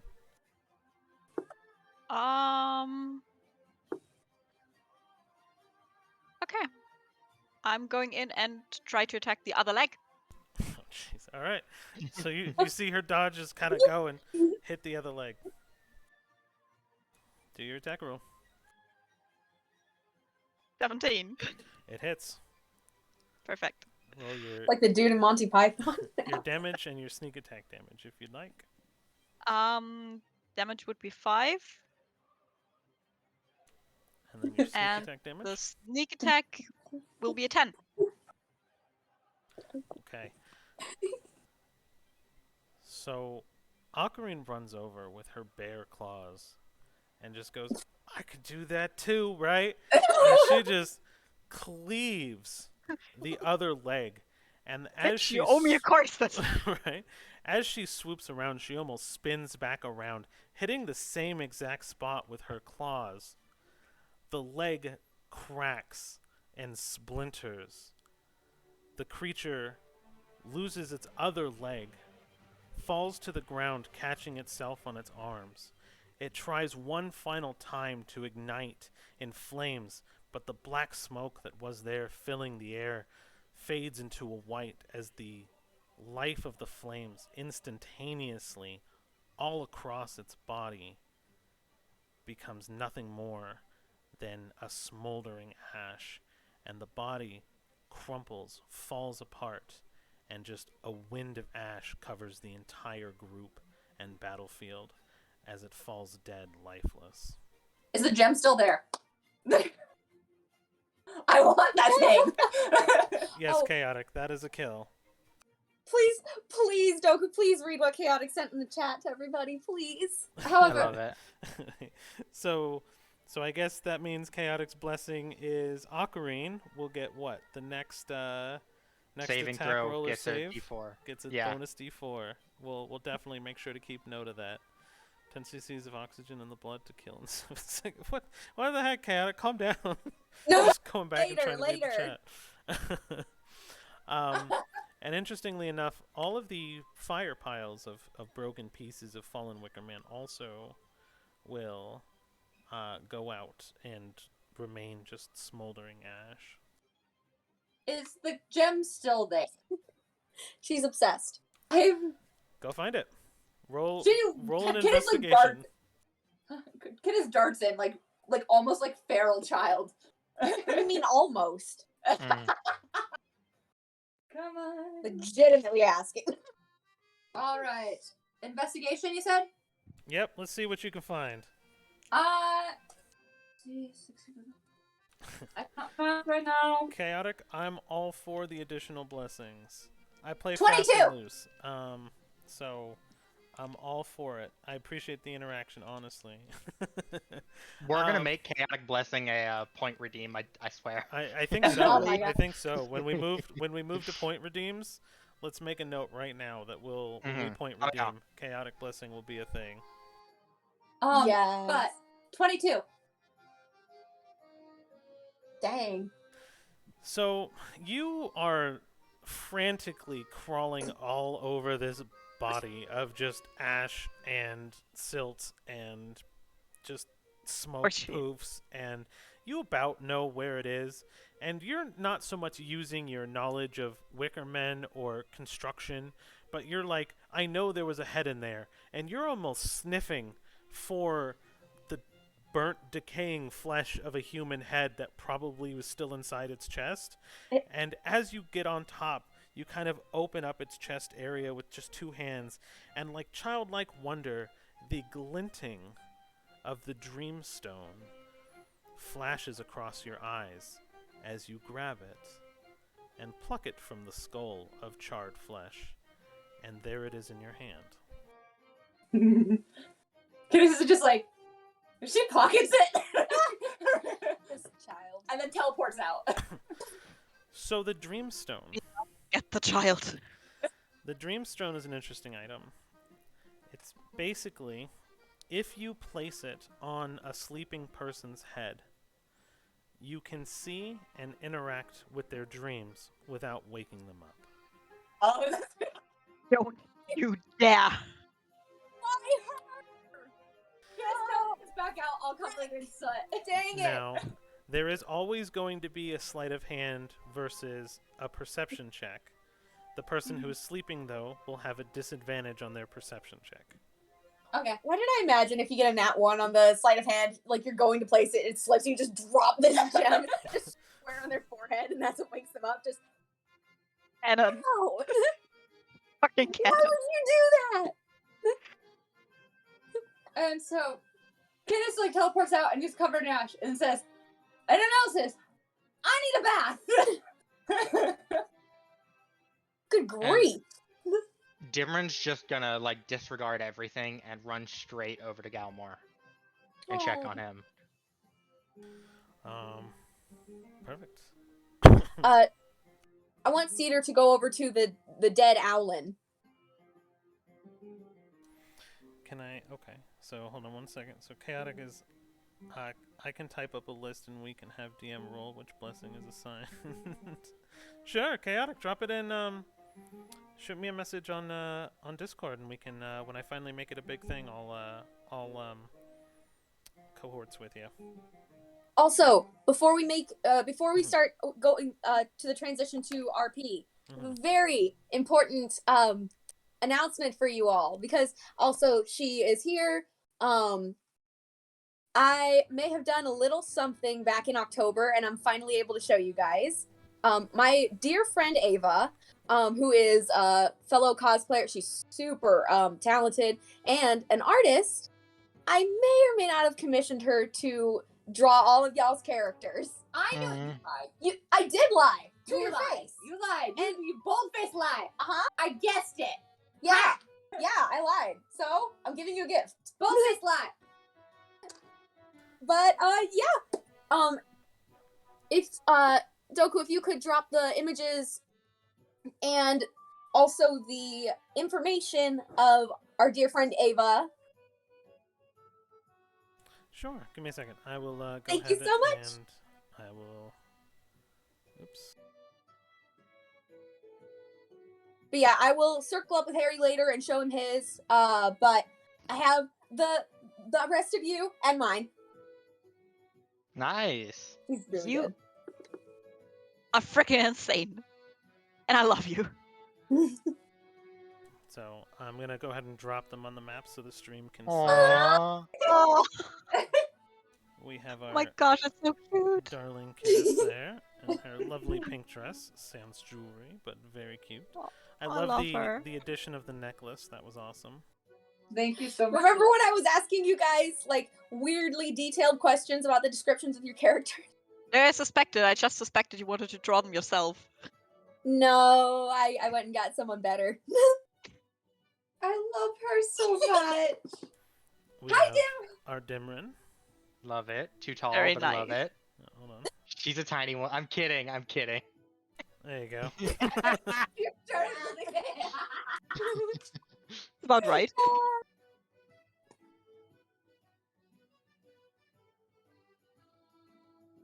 Let's see. I believe this one is Ocarine. Just waiting for it to generate and load. Oh, Yeah, that's Ooh. definitely me. I love her. She looks amazing. That's fantastic.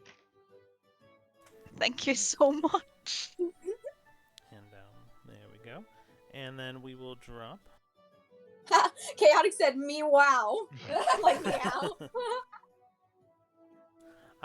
And then I have the information, but I don't have the ability to get it over to stream right now because I'm not watching chat. Can we drop it into just chat put it- and then we'll Yeah, I'll save put it it. in the I Discord? can take care of that. Perfect. Thank you. Yeah. Can you put Cedars up there too? I'm getting her right now. It's generating as we speak. Yay! Cedars comes out tiny. So this is our Cedar Wow. By the way, I love the blue fire. Thank you. here. That is pretty And I- awesome. And I love the new eye. We actually just changed it last night. I figured. I was like, Ava, can you change the left eye? It may or may not have gotten ripped out. Or may not. or may not. It most definitely got ripped out. Yeah, Kid no, still has it. And then I Yes, think I didn't know if I told you this, Ava, but Kidis currently has my unused eye. She was like, oh. She just picked it up while while my character was screaming. But yeah. And of course, on the stream, I will once we have Harry back, then we can show Gale's. But yeah. Actually, I can't put it up on stream for just a second. Let me see. Well, it's not entirely finished yet because she's adding something. Oh, I just was saying the information. Oh, you're talking about the. Yeah. So this is the artist information, right? So you can actually see and follow. And I'll put it in the chat as well. The ads. I had no idea people still use Tumblr. That's crazy. Yeah, I do too. I actually still use it. I actually did not use it when it first came out. I actually only recently started using it. Nice. Yeah, I know artists usually used, or at least they used to back when I was a kid. DeviantArt, I think, wasn't it? They still do. They still do. They still do. So. They're all still kicking. But yeah, so feel free to copy any information. We'll probably put it up in our Discord here directly in a little bit as a kind of a pinned link, so we can find it. Along with we can probably drop this in a campfire or whatever. Yes. Now, question for players at the moment: did you guys want me to change any of these to be your current tokens? Yes, please. For the battle. That would be awesome. Definitely. Perfect. I'll go ahead and we'll go ahead and pull the old tokens and oh gosh, not deviant. Oh jeez. Mercies. But yeah, so I will go ahead and shrink these down to token size here for just a minute.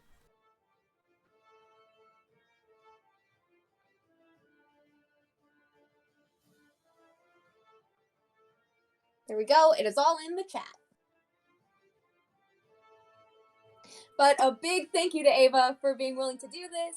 And I was thinking, as long as Misty Owl is a thing, we can keep up a partnership with her. Yeah. Thank you, Ava. Thank you. These are pretty great. I love Kidduses. I know, right? Kidduses is my favorite. So freaking adorable. Guys, I commissioned this in October. It was so hard not to tell you. I just wanted to tell you guys, I have a gift for you. Because I like giving gifts to my friends. No. I'm still holding back on your Christmas present, but I'm gonna send it next week. The birthday present we talked about for you, the matching the Moriarty the Patriot stuff. Yeah. Finally came in. I still have to go to the post office and get it, but it finally showed up. Nice. Perfect. So it will be ready for when I come back to England. I will get started on the cosplay actually this week.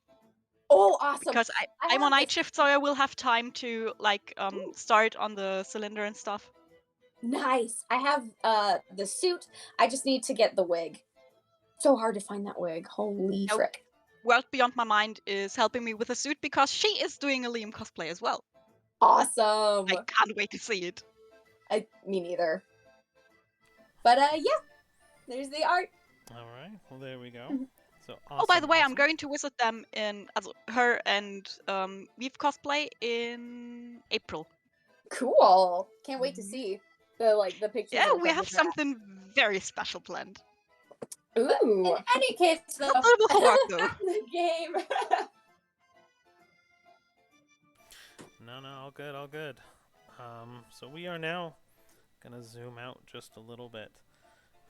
The townsfolk, everybody kind of peering out, people still running around. You see bodies kind of scattered around from initial attacks, and this is way too cheery of music for this. But we have there's a lot going on. The sound, just everything around you, just quiet.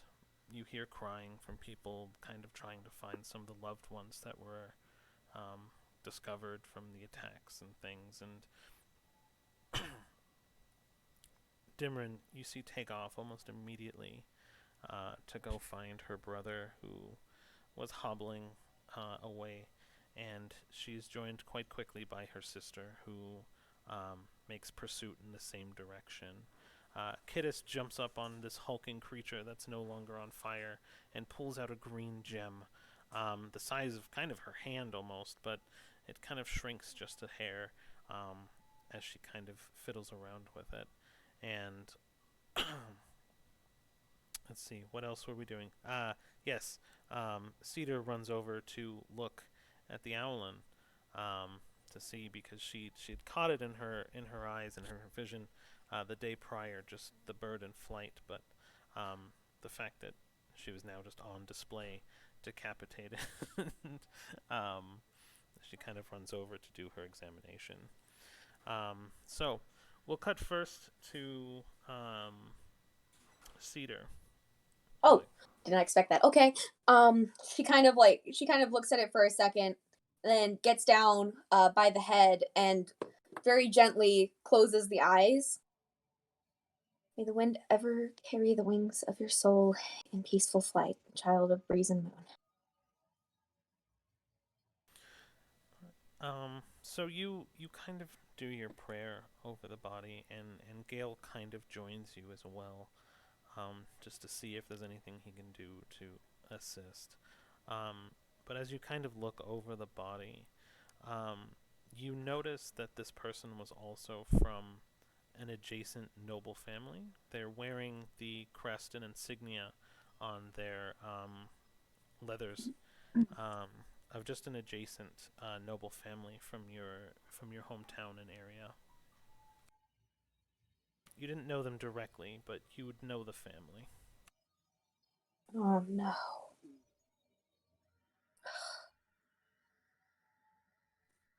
You were one of the good ones, weren't you?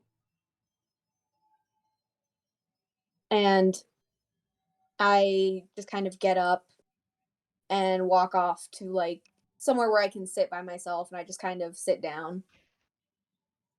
And I just start rolling the ring around my finger just kind of as a fidget.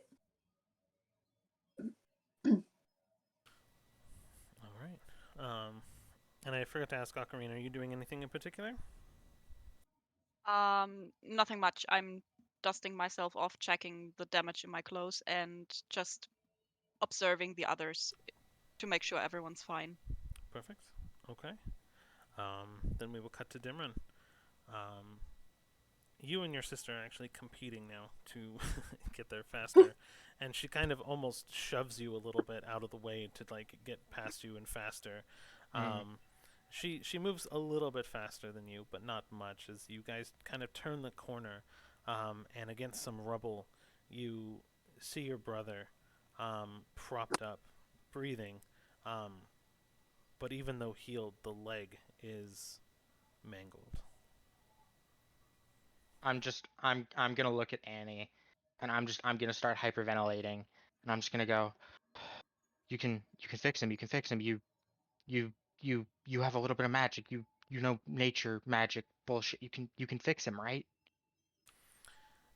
And she'll kind of look at you and be like, "Do I look like Mother?" But she will do a medicine check. Well, she's a ranger, doesn't she have druid spells? I didn't build it out that far. Touche. She has a character sheet, I promise. It's not a lot of spells. So I'm going to do a general medicine check here, just really quick, because her medicine is actually quite high. Okay. And yes, so she rolls a 17, and she'll begin the process of making like a natural splint. She'll like kind of tear some of her own clothing, and do like a top and bottom wrap, and she'll like you hear the cracking of the knee and bone and cartilage as it kind of grinds back into place a little bit and kind of pops back in as she sets the leg, and she'll look at you and be like, "This is good enough for now, but he'll need his rest." Okay. And she's gonna look at him.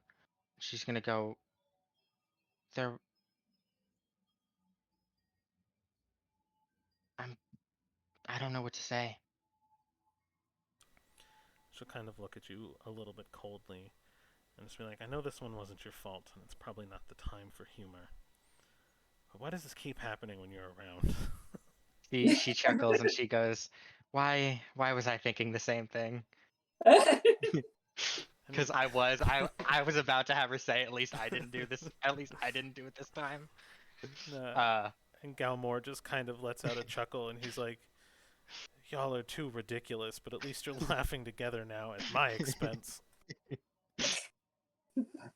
Dimmer's just gonna go, all right, maybe this is pushing it, but just hypothetically, and Y'all know I've never been much of a thinker. If I break his other leg, will that make us closer? And he'll just kind of be like, no, no, no, no, no, no, no. One leg is enough. And Michael's got no. and he'll kind of open up his book and be like, if you want to see something interesting, No. I already had an idea for this. And kind of he starts tinkering in his mind, and his pain almost fades just naturally as he kind of gets excited and flips out a book, and it's an image for a steam-powered prosthetic leg that he had been designing, and he kind of shows it to you. Like, And Dimron's just gonna look at this, and she goes, I know I don't have the skill that you do, and I'm really only trained in making weapons and armor, but if I can assist, I'd be more than happy to. I would appreciate that. Once you deliver your charges as your delivery states, why don't you circle back and we can work on it together? Or they can do it, and I can stay here. Yeah, well, as long as you won't get in trouble. But why don't you help me up? I need to work with the mayor and get the city back under control. No, you need to, unless you're asking me to chop off your leg so you can replace it with a mechanical one, you're gonna go lay down so that it can at least begin to heal until we can get a more proper healer in to see you. Well, I don't need you to chop it off, but robot legs, definitely happening. And he'll just kind of chuckle. Okay, fine, but we're building a prototype first. But we try it on you next time.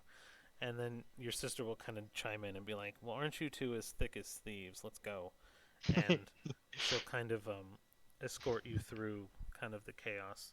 And, you know, the people picking up the pieces trying to stay away from you. You have random people will kind of run up to the two of them and ask for some form of direction. And your brother will just basically be telling them to hunker down for now and wait for more news and just stay safe and don't try to go out until we understand more about what's happening. But anyone who did not run, why don't you all roll a perception check? So anyone still kind of in the arena. So Kiddis, Ocarine, Cedar, and I'll Said do one for perception? Dana. Yeah, roll a general perception. 14.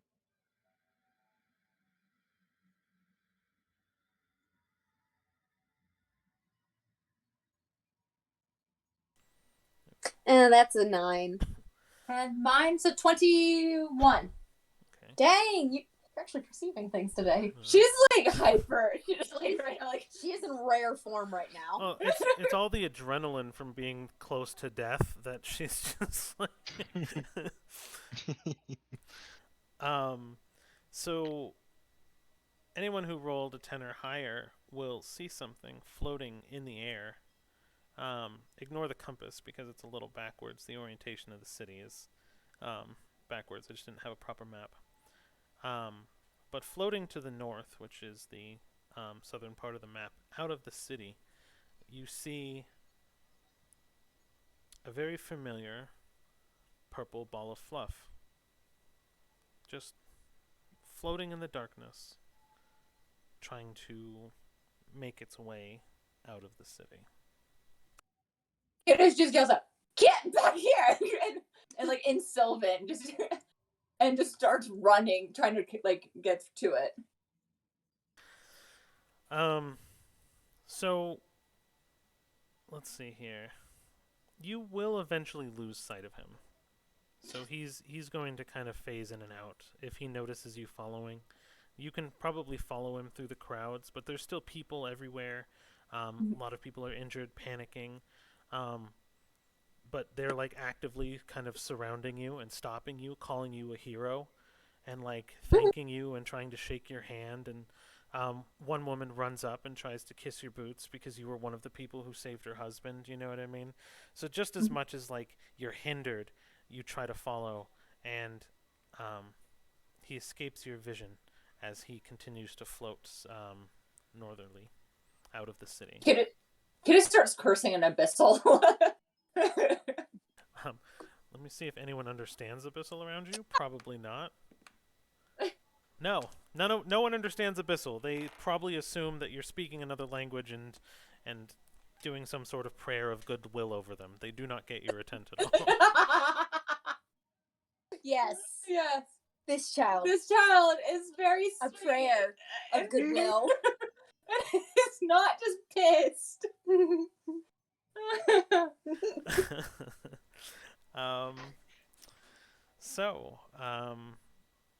Yes. Kittis was kind of first out chasing, but everyone who is still there, you notice a lot of faces now coming to surround you all. Everyone wants to shake your hand. Everyone wants to help you. Everyone wants to, you get offered like bandages and everyone's trying to like pick through the wreckages and find bodies. You see the town guard doing the professional thing, but even them, they're kind of crying every time they find somebody.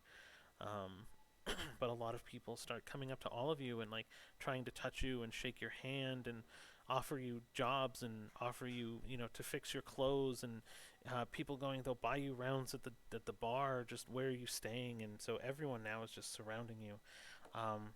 And it's just a mix of glee but also sadness from the destruction of their town. Cedar's actively trying not to be touched. Akarin would very much like to get out of there because, people. So, okay. So Akarin, you're gonna try to escape just like the crowd and stuff? Yep. Okay. Roll what would it be? Acrobatics for me. Let's see how you can evade this huge crowd of people. 14. 14? 13. Oh, 13. Even better. So it's you can actively, you're trying to get away for sure.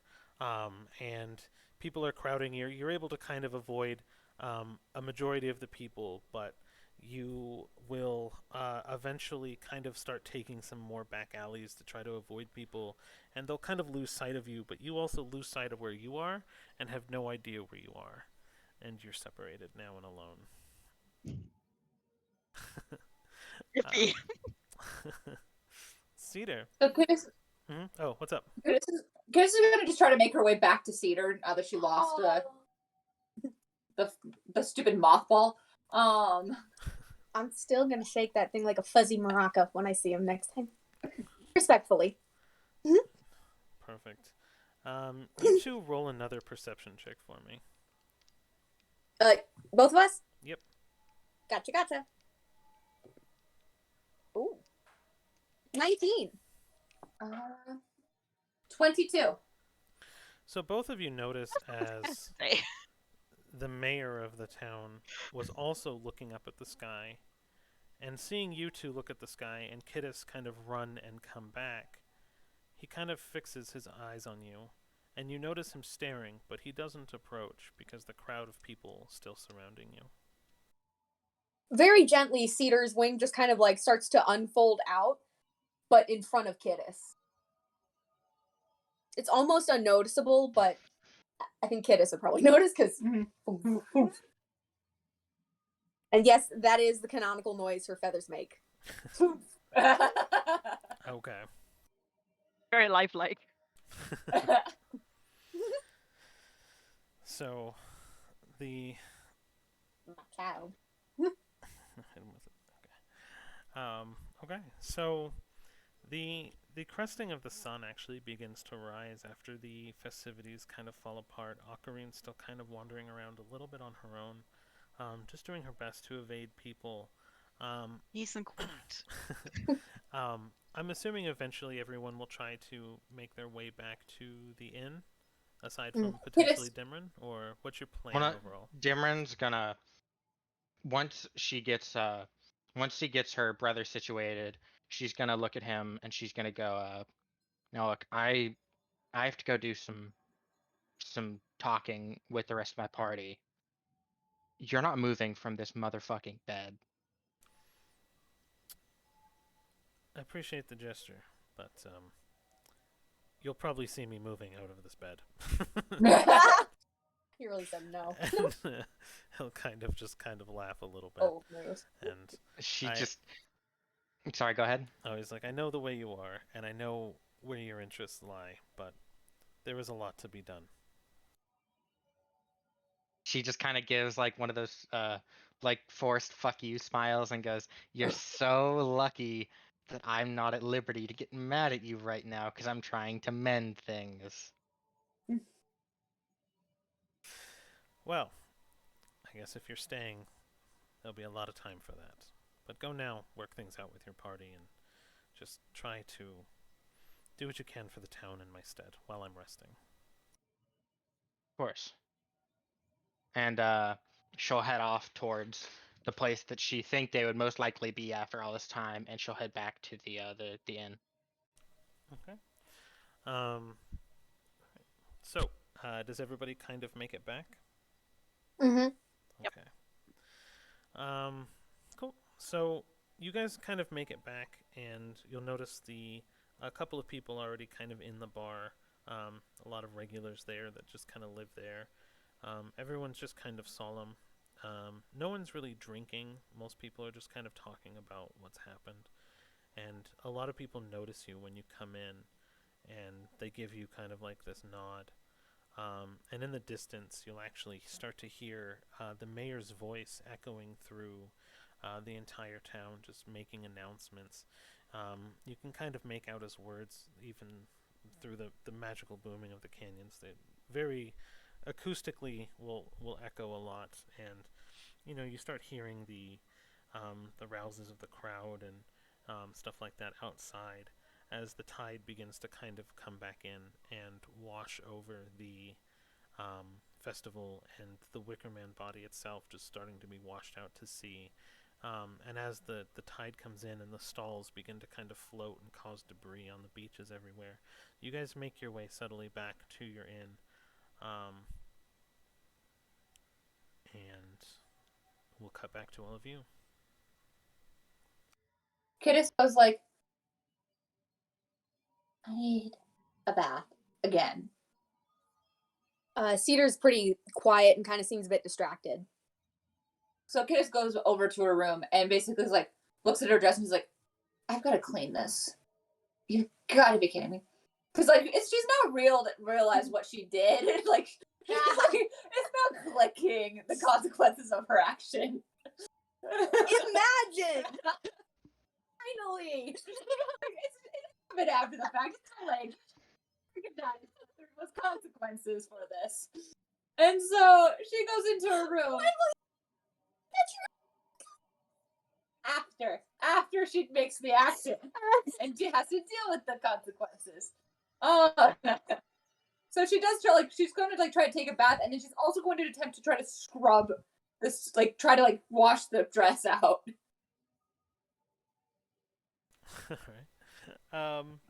Yeah, so you'll go to your room then. I guess you're not gonna make you roll for it or anything like that. It's definitely soot and ash, and just any sort of tears though, as you're kind of washing it, you'll notice that slit in your arm open up again and stitch and repair the dress. So every time you kind of dunk your hand under water, the threads will come alive and stitch up, and then you pull your hands out to kind of the wash pot for your dress, and the robes and things like that will be stitched and fixed with just their, again, signature black thread kind of weaving throughout.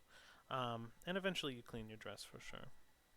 And she's kind of muttering in Sylvan, being like, you don't tell us what you want us to do. You start attacking people randomly, and then you disappear. This is great. This is just great.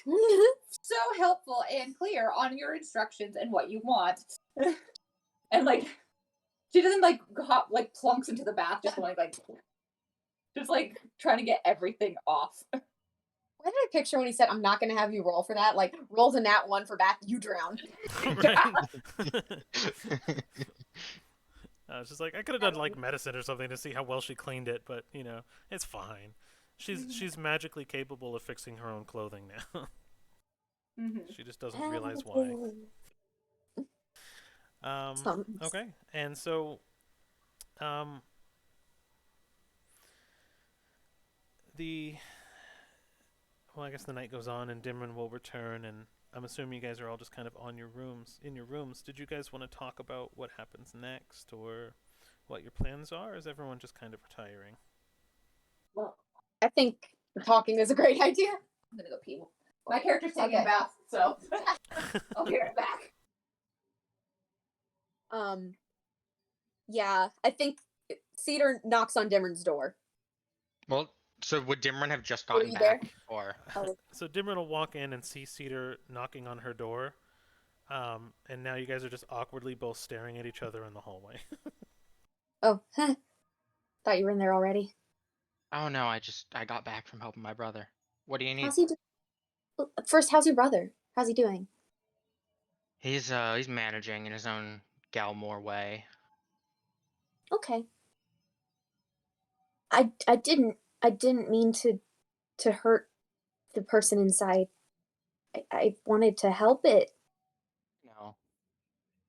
I've gotten to know you well enough to know that you don't seem like me. You don't seem like the kind to cause harm beyond what's necessary until it's necessary. But I killed it. Did my you fault. though? I told it to rip it out of its own chest. She's gonna kind of pull Cedar into her room. Sit down. Okay. Just kind of sits down on the edge of the bed. Her feet don't reach the floor. How we have you cast spells. I enter a rage where almost nothing can touch me. Gale heals people by just laying a hand on them. How do you know that the person within there was actually alive? Tell me that. Sounded like it was in pain.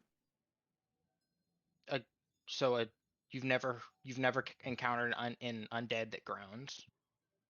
No, I have, but we didn't get the chance to see, and Exactly. So why, if you're gonna make up a story for yourself and tell yourself, what if they were alive? Why not tell yourself, what if they weren't instead? but I don't know that, and I can't know that. And you don't know that they were alive either, unless you know something I don't. I don't think so. Right. So why make up these self-destructive stories that are gonna do nothing but hurt you? Because I should have guessed that something was happening. I saw that gem. Philo, when I woke up on the ship, he was sitting on my chest with that little stupid gem in hand. Does anyone realize that she still has it? No. Dameron wasn't there. Cedar was too focused on trying to go over to the other Owlin. So no one realizes that she straight I up think the stole only the one stuff. that might have noticed is Ocarine, because she was the only one standing watching everybody. Who, to quote yesterday, doesn't give a single yeet. No yeets were given. I should have guessed something. I should have been ready, and every one of you got hurt except for me. I didn't get a single scratch. Okay, and I shouldn't have shattered my father's leg. I should have been there to stop my brother from getting his leg shattered. I should have done this. I should have done that. It's happened. It's done. What are you gonna do to go back and change it? Can't. So stop. Look, this is something I'm still struggling with. This is something I think about every day. You can't change the past. So don't. Just Too many move shoulds. forward. I've had too many shoulds. Too many chances. And I'm You so and me tired. both. I'm So tired. fucking exhausted. I'm not trying to make this about me, but No, god damn no. it, I'm exhausted.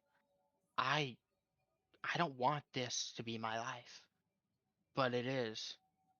And I have no issues with getting cut, with getting punched, with getting hit by a giant fiery mace in the gullet if it means I'm protecting the people I care about.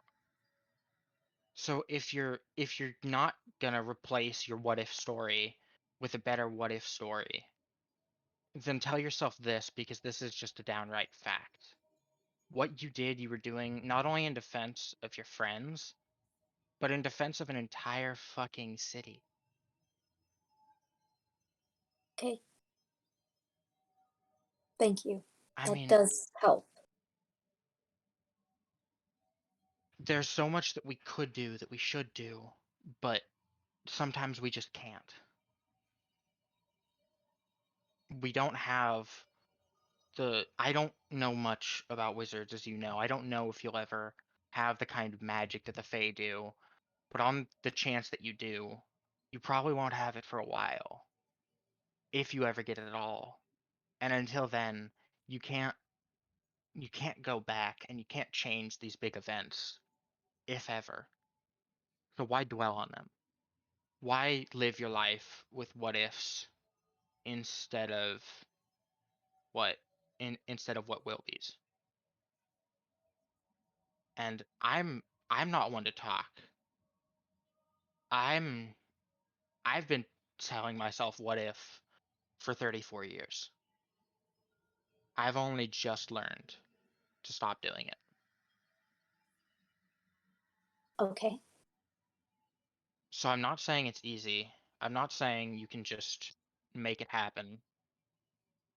But I'm saying it can be done.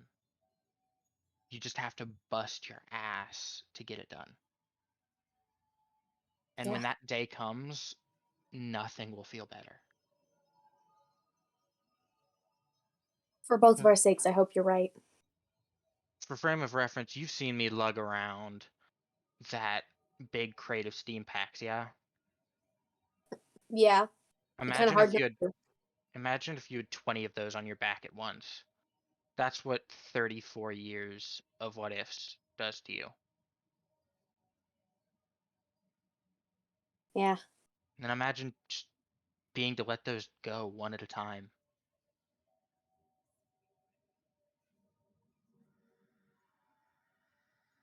Okay. Thank you, Dim. And while I've got you, I grab the others and meet me at the bar. All three of them. Gotcha. No idea where Akarin went. But Cadis is probably in the bath. How shocking. I was surprised to see her climb out of that thing just covered in ash. Yeah, that one did shock me. I thought she'd had a stroke. She might as well have. She got fixated. ADHD. Anxiety. All right. Yeah. But so Dimran's just gonna head down to the bar. Sorry, was there something more you wanted to say? Nope. Okay. Yeah, Dimran heads down to the bar. Cedar goes over to Kidis's door. Hey, we're gonna head down to the bar, all of us. You coming? Kidis like waddles over, like she just finished up her bath, and she like opens the door. Huh? We're heading down to the bar. I think for dinner. Dimran told me to get the rest of everybody. So Food. Yeah. She slams the door. Okie dokie then. I guess she's coming. Dressed. She's hungry at this point. Oh no, I can't do that. I don't know Akarin's last name. You can try knocking on her door. Maybe she found her way back. Just knocks on Akarin's door. Are you there? Akarin opens the door. Yes, Good I look. am. Okay, What's sorry, up? I didn't think you were there. Then why would you knock on my door? To make sure, just in case. better safe than sorry. Okay, what do you want? We're heading down to the bar for dinner. Dimron said it's basically everybody, so Okay. you coming? Yep. Yep. And then I head down. Wait. Oh yeah, no, I go get Gale too. Gale does not answer the door. Gale. He's probably praying again. Yeah, he would have not made it back. He's still working on healing wounds and helping people that were probably trampled in the fight. So he never followed you guys back. But Okay. you last saw him assisting people and trying to do his best for the people around the city. And Cedar heads down to the bar. Kidis, once she gets her like clothes all nice and gathers her menagerie of items, like including the giant and rhinoceros named Sir Unicorn. Your stuffed animal that you want, you're just hugging it, walking out. And she's like, she has the little worm ball following her, the snake's wrapped around her neck, the little spirit is kind of like just like sitting on her shoulder, and she's just like da da da da da. This is getting to be a lot. I love it. She said she wanted everyone. So you guys all make it to the bar. You are surprised to see that when you walk in, everybody kind of starts murmuring, but then they kind of give you all like hurrahs, like it was an impromptu but like semi-planned thing when you guys actually made your way down. And you'll notice the bar is filled with lots more patrons, people that just kind of got whispers of like where you were staying and just wanted a chance to kind of come see you. No one really bothers you up front, but you kind of notice that as you walk through the room, like everyone's like saluting you with drinks and things like that. And you make your way up to the bar, and people literally get out of their stools and like offer them to you, so you guys can like sit there. And the bartender will walk up to you guys first and just kind of go, "So what'll it be? It's on the house today." Food. I'm hungry. You can definitely do food. You like sweets, right? Oh, like she like pops her head like over the rhinoceros that she's holding. It's already in the oven for you. This is holding the dolphin stuffy. The bloopers. Yeah, pretty much. And I can't work in these conditions. so he'll just kind of acknowledge it's already in the oven for you. And for you, little Evelyn? Oh, I would like some food and some tea, please. All right. So he'll pass you a cup of tea that he already kind of had prepared, and then he'll have a shot glass of clear liquid right next to it. And then he'll go to Dimron. And Dimron's actually, she's at a table in the corner. Okay. So you didn't join the others at the bar? No, she was never at the bar. She was at a table in the corner. Okay. So you'll get the same treatment though. Someone will walk up to you and kind of what are you having? Just you see the other four that or three, I guess. For of course, one of them ain't here. That seems to be our running gag. But he should be here for this. Just pull them over here. Sure thing. Nothing to drink? Yeah. 4 double whiskeys on the rocks. Okay. And he'll kind of do that little trick again where he'll pull out shot glasses, and he took your 4 double whiskeys as kind of like as a tongue in cheek, and he'll actually put 2 shot glasses lined up, so there's actually 8 shot glasses there, and then he'll kind of go over and squeeze his left bicep as he you can hear like a pumping sound, and then whiskey pours from his other hand into each shot glass, and he fills all 8 shot glasses.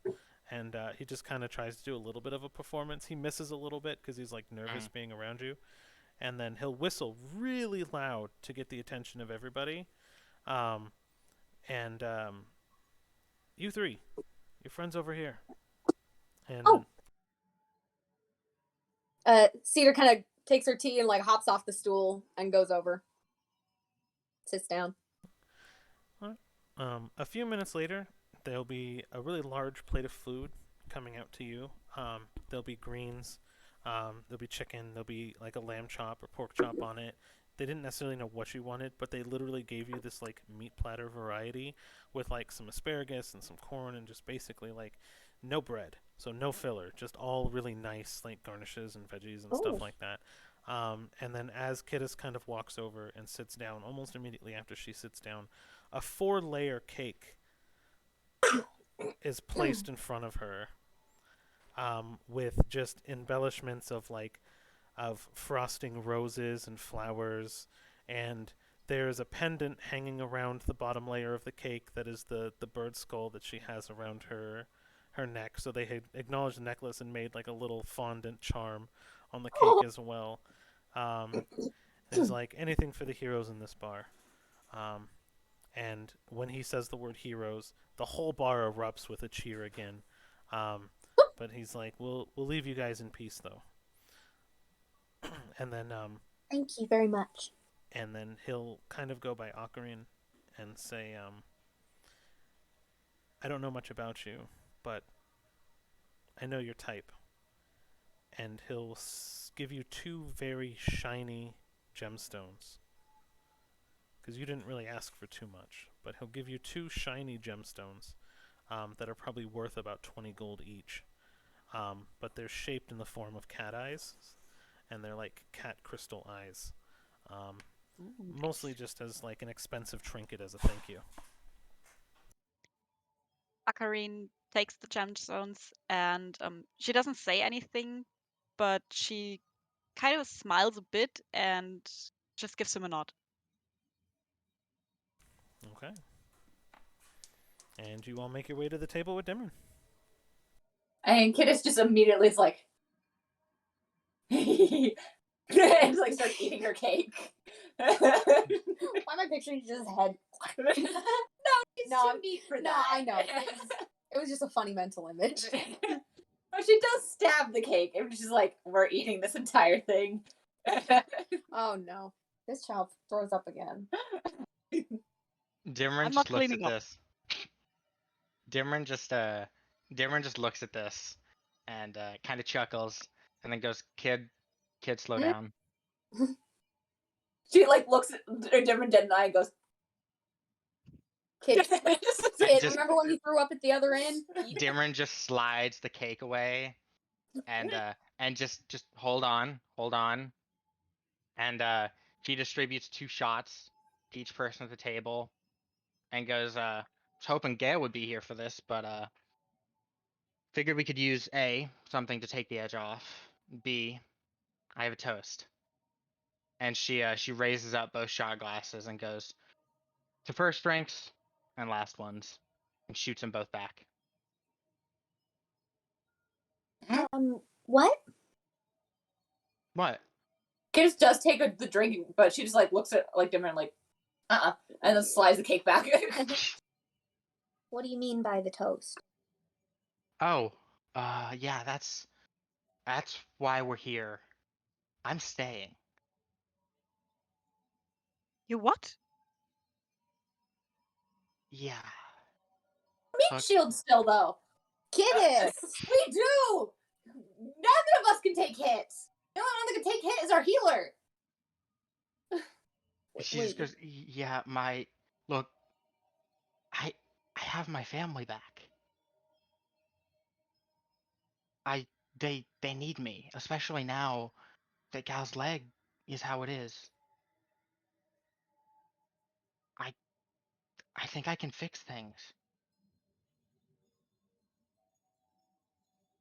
Cedar slides her shot over to Dimron. You know I don't really drink. I know, so it was for the symbolism. Thanks. Akarine gives her a very understanding nod and toasts her.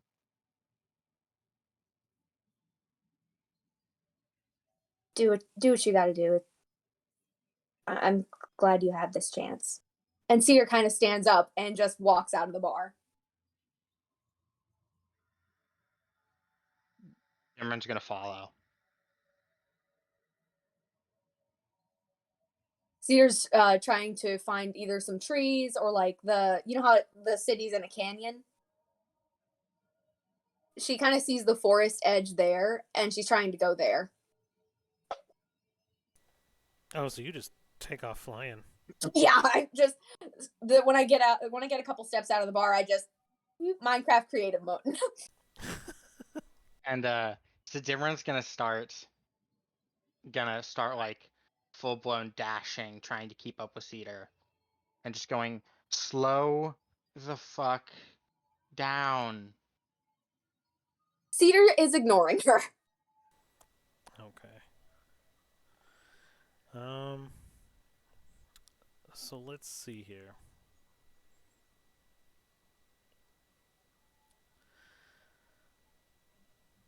So, Dimran is going to, you're going to chase after her. Cedar's flying away to kind of go up. Obviously, someone who flies will definitely have the advantage in this case. So what we're going to do is we're going to do 3 climbing rounds. No advantages, no disadvantages, but basically she's going up and flying over the canyon edge, and you will have to attempt to climb the climb the side of the mountain to keep Who's up Cameron? with her. Sorry, someone say canyon. Climb the canyon's edge to actually keep up with her as she makes her way into the forest. So what I want from you is I want 3 athletics checks to see if you can get up the side of the mountain, and then I want a perception check from you right as you get to the top to see if you can still see Cedar. Okay, first athletics is a 22. Oh. Second is a 17. And did we lose Ocarine? I think so. May have had. Wait. I'll text her. Third But I'm is still a paying attention. What? third is a 19. Okay, so you're able to pretty humbly make it up this mountain without too much trouble. You saw that there were some holes and some scaffolding already there, so you kind of use that to kind of boost yourself up. And then what was the perception check roll? Let me roll that really quickly. That's cocked. That's a 7. So you don't see anything. She makes her way into the tree line, and you hear the sound of feathers rustling leaves and twigs snapping, but you get up to the top and she's gone. Okay. So Dameron's just gonna start shouting out, "Look, Cedar, can we just talk?" Welcome back, Ocarine. Doing alright? We lose you for a second? So working? Do you hear Yeah, me? we can hear you. Perfect. Nah, I just had to get up for a second. Ah, okay. No worries. Just making sure. Oh yeah, we Glad just you're wanted to back. check. Yeah. I just didn't want to disturb you. Ah, okay. No worries. No worries. Alright. And then I guess then, since Dimran doesn't know where you are, do you respond, Cedar? Yes, I think so. There's nothing to talk about. It's fine. Bullshit. And you guys are just yelling at the forest to each other at this point. You know what I mean? The sound is bouncing off all the trees and echoing down into the valley below you guys. And so you guys are just kind of arguing back and forth. I can't. I'm glad you have this chance, really. Take it. You should. What? Fix things. I mean,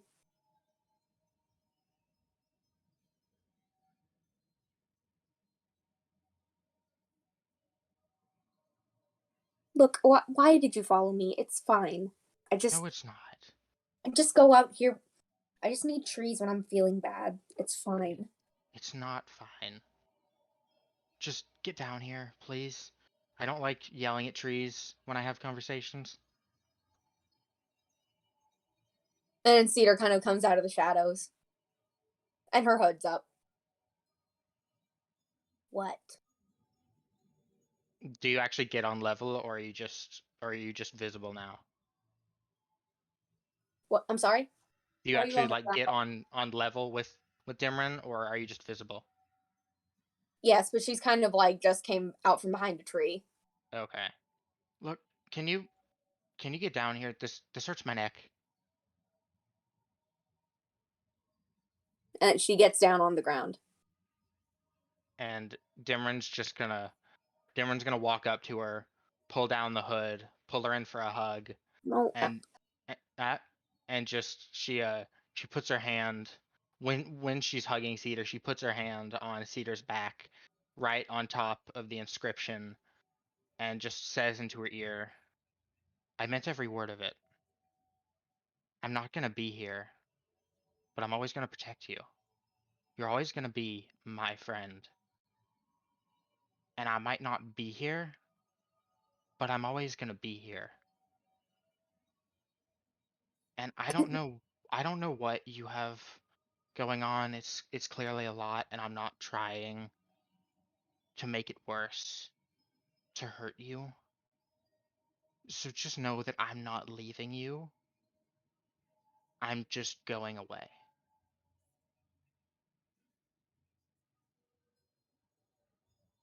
Thing. If they don't leave, they go away. Every freaking time. And I'm tired of it.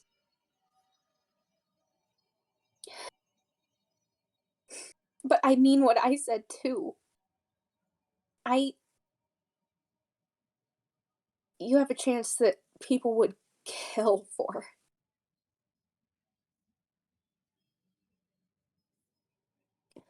And I don't want this to dissuade you, but it's been a long, long time since I've had friends. And And you'll always have this friend.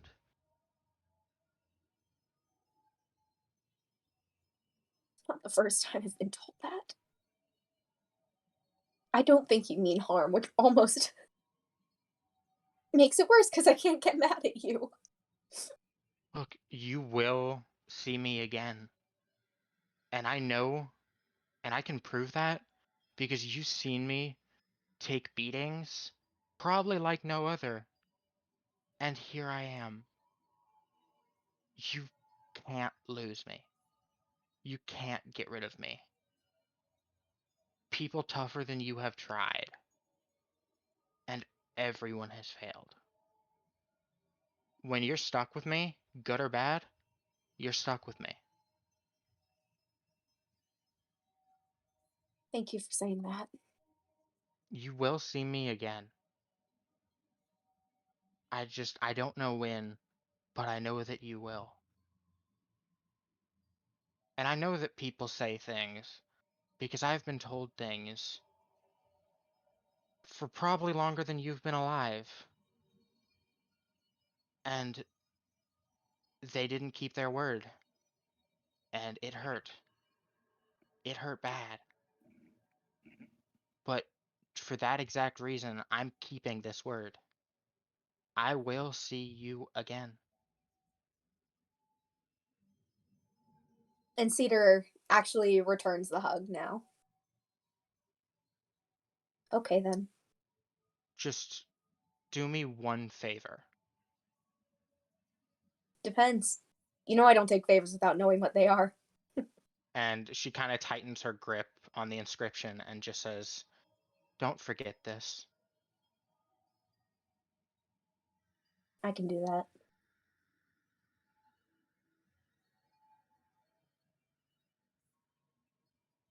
Tell the others I'll be back in a bit. I need a little more time. I'm giving you half an hour. If this is going to be what is probably my last night with y'all for a while. It's gonna be my last one with all of you, not just some of you. Okay. Just need to get recomposed. And she'll walk back into the bar. So as you're making your way back down to the bar, the mayor walks in and sees Kittis face diving into this cake. And he's going to walk up and go, "So, little one." And he's going to pull up a chair, and everyone, the bar almost hushes. And he's going to look right at you. You saw it too. So what? She's not being like, oh, like I didn't see anything. It's like more of like there was a lot. So, I'm well traveled, and I have people in my court that work for me. You saw it, the familiar, the purple fluff ball, the critter that escaped when the monster died. Ring any bells? Mm-hmm. Yes. What do you know? Not much. It appeared when the creature died. Roll a deception check. See the spoken words. Okay, I'm going to be using my thing where I actually have that I have not used it with the spirit mirror. Okay, you're gonna take your advantage roll now. Yeah. Okay. All right, go ahead. Yeah. It was not higher, was it? 12. I don't know why children think they can lie to adults. For dumb. This kid is the freaking best thing ever. Akarine is still with Kittis in the bar. Mm-hmm.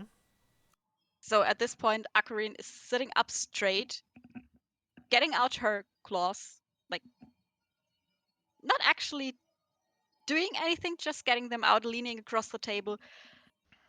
And what gives you the right to arrest the child? I'm not arresting the child. Harass, not arrest. Ah, sorry. That changes things completely. Well, and he'll kind of lean into you as well. This is my town, and I just lost dozens of townspeople, and I have to now make letters and excuses to family members. She saw it. I know she did. Same with the owl.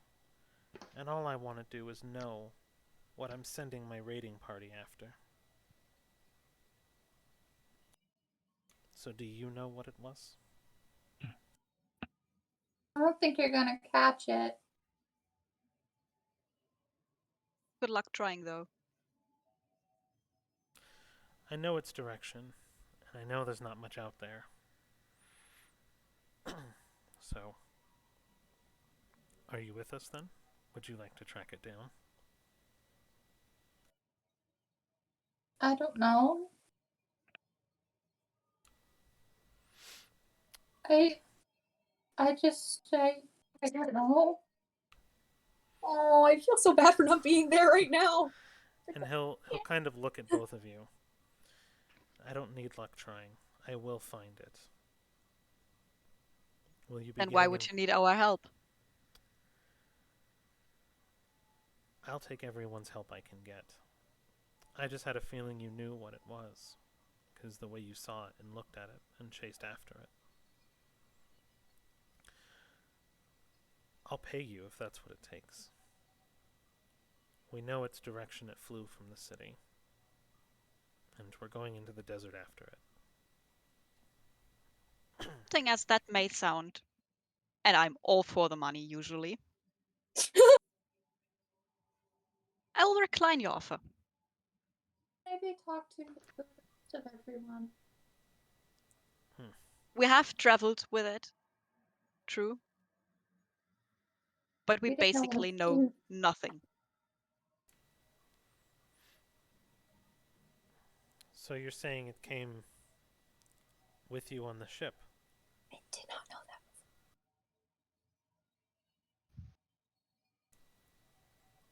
And he'll kind of smile and get up from its desk. Or get up from he'll smile and get up from the bench or the table with you. And he'll shout out, "Ready the Navy! We're going for the Contessa!" And he begins walking out of the bar. It is. Oh heck no! Akarin gets up and goes outside to try and get Dimran. Kid is starts immediately. He's trying to sneak towards the ship. Oh gosh. So let's see timing how this works out. Counting in my head. Okay, so Kidis will kind of take off. Ocarine will also leave the bar, trying to find Dimran. You'll probably run into Dimran when she's halfway back to. You guys are going back to the bar together, right? Or no, Cedar's hanging out. Dimran's going back. So you kind of run in that direction and kind of shout, I guess, for Dimran, and you'll find her as she's kind of scaling down the scaffolding. And you're a couple blocks away from the bar at this point. Dimran, we have a problem. I'm gone for 20 minutes. What did you do? She let it like. She's not. Maya Kid is not harassed Kidis about Philo. Okay, good. So it wasn't you. It wasn't y'all this time. Good. Oh, it was me. Oh, okay. Fair enough. Time. So what's happening? He harassed Kidis. I tried to step in. He got information I didn't realize I was giving him. Long story short, he's going after the Contessa.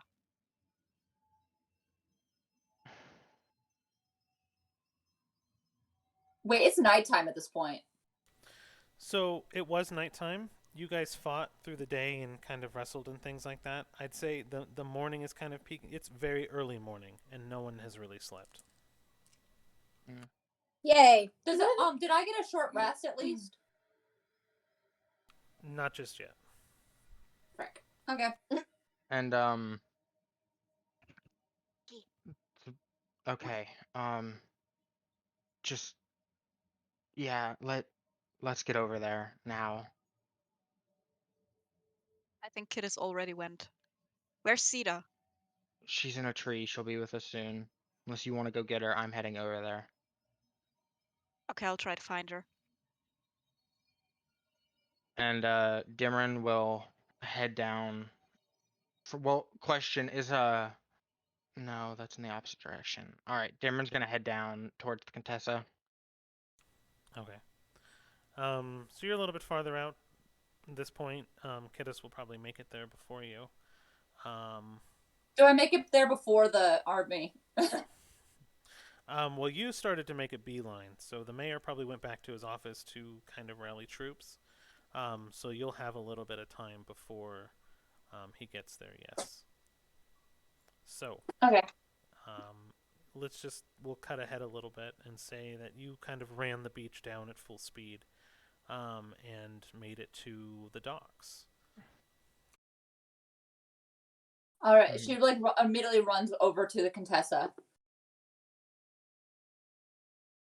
And so the Contessa's in port. Most of the people are below deck, but there are still a couple of scallywags, if you will, sitting on top deck, just kind of keeping an eye out for stuff. And one of them will kind of see you and spot you and just give you a little bit of a wave. Hello, dearie.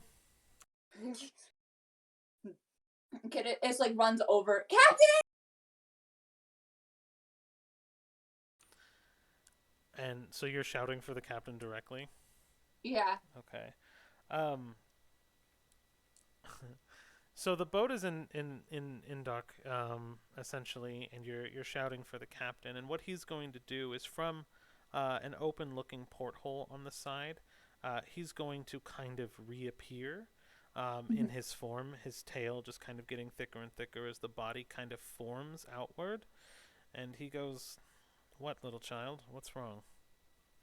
The mayor found out that Philo came on the ship. He's coming after the ship.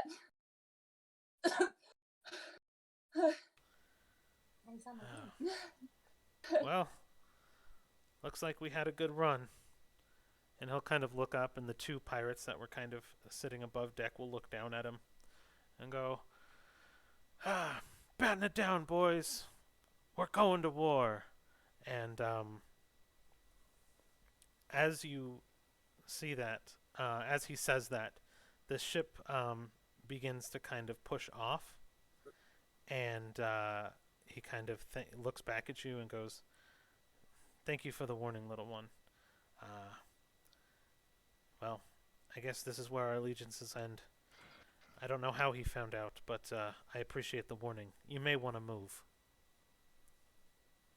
And so Kittis immediately darts back and tries to get out of the way. And so what you'll see is 8 cannons pop out of the side of the Contessa, and he'll fire 8 shots directly at the dock and the adjacent boat that catches fire. And there's secondary explosions from gunpowder kegs from that other ship, and that explosion will actually cause a shockwave, and the sails will drop, catching that shockwave, spinning the ship around as it begins to set into the rising sun. Or it begins to sail into the rising sun and catches water full speed. And Kittis is also kind of blown back and just kind of in awe that there's now an exploding fireball of a ship and a broken dock just where she was just standing moments prior. Is there anyone coming, any of the soldiers coming that could spot her? There are a ton of dock workers and people coming now to kind of figure out what's going on. But no sooner do they check on you to make sure you're okay than they ignore you and go start putting out the fire on the ship and try to salvage what's there. Okay. So Kittis is going to try to just kind of slip back and basically try to make her way back to the inn. So what I want you to do is I do want you to roll a stealth check just to see if you can get out unnoticed.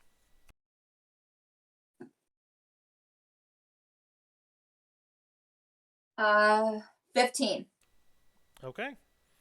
So you slip away, and as far as you know, no one really paid you any mind. Dimron will kind of run up at this point too, along with a bunch of other people that are kind of rousing in the area to find out what happened, because they just heard cannon shots and an explosion. And so now you're running kind of with a pack of people, but you kind of see Kittis doing like a little, kind of trying to be sneaky walk. I just imagine she's walking tiptoeing. I'm being sneaky. I'm being sneaky. And so Don't be suspicious. Don't be suspicious. Don't be suspicious. Don't be suspicious. And so you catch eye of her as she's kind of moving away, and the crowd continues to run over to the docks. So she's gonna see this, and she's immediately gonna turn around and run straight to Galmore's. Okay. Yeah. So that's okay. So you're gonna turn around and run kind of back to your brother then. Yeah. Okay. Let me see here then. And yep, that's fine. And Ocarine, we're probably gonna run, I would assume, until 4, so probably another 45 minutes, give or take, depending on when's a good stopping point. So we'll probably call it in maybe an hour, in about an hour, I'd assume. If that answers your question. Okay. Sorry, trying to pay attention to everything. So Kittis is being sneaky back to the bar. I'm assuming you're going back to the bar, right? Yeah, she's going back. You come back and everyone just cheers for you. Kids mood shift. Does Like, she's Ocarine trying to, like, pretend she did nothing. Face suspicious. Ocarine make her way back as well? No, I was gonna go get Cedar. Okay. Okay. So Dimron is running back. She gets back to the bar. Everyone's cheering for her. Okay. So we'll go to you then. So you run up, and you have a general idea because Dimron was just climbing down the mountain. I want you to go ahead and try to climb up the mountain. For you though, I'm gonna give you just one roll of acrobatics to see if you can scale the mountain. Because you're not in a rush, you're taking your time. 23. Oh yeah, you scale this mountain like you might have slipped a little bit, but then you just kind of dig your claws in and kind of push yourself off up again. And so you have a general idea just based off of where Dimron come down, where Cedar is, but you're now looking at an empty forest. Cedar? Where the hell are you? In a tree. Emergency. We need to get to the docks. Fine. And she hops down and smiles, but it doesn't completely reach her eyes. All right. What happened now? They're going after the Contessa. Dimron's already on his way. Her way. Who's going after the Contessa? The frickin' mayor! Get your feathery ass down there! All right. Lordy. You're gonna fly and just see this fireball. Yeah. And the Contessa's gone. Oh, it's because he saw that sentient loofah, didn't he? He just yells at the sky in Sylvan. You're just insulting the poor thing. It's not even around here to defend itself. You're just coming up with more and more names. I still love him, but I'm angry at him at the moment. She just kind of yells up into the ether. We're gonna need to have that talk soon. And I don't know if I'm talking to Philo or the Yellow Fairy, but either way,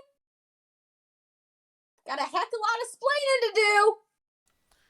And Cedar, after just yelling that in Sylvan, she just kind of hops off the side of the mountain and like flies back towards the, I guess where she sees fire. Okay. So here's the thing. You said his name out loud, and you've obviously pictured him in your mind. You hear a whisper in your mind. Do you want to see him again? Wait, I didn't know this thing could activate. You know what?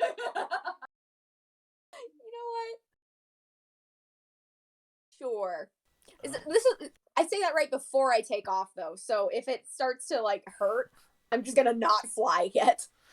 So you're able to see out of both eyes. One will be where the adjacent thing is happening. The other thing will be with what you're currently doing. So it'll hurt, and it'll make you feel drained, but you're still able to interact with the world as you normally would. It's like, in all the movies, they're like snipers never close both of their eyes. So it's like one will be in the scope looking down, and the other one will be in the world around you being aware.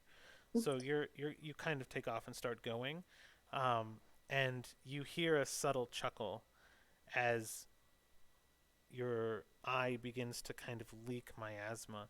It feels like it's digging a little deeper into your skull, as what you're witnessing is Philo floating through kind of a wasteland. And he gets to a very specific area that I will show you here.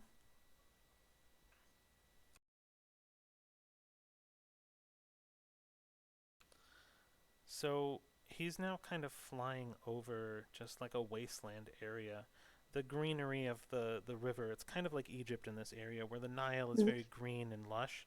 But once you get away from that, processed land, it really just becomes a lot more desert. And you see him kind of floating over this area.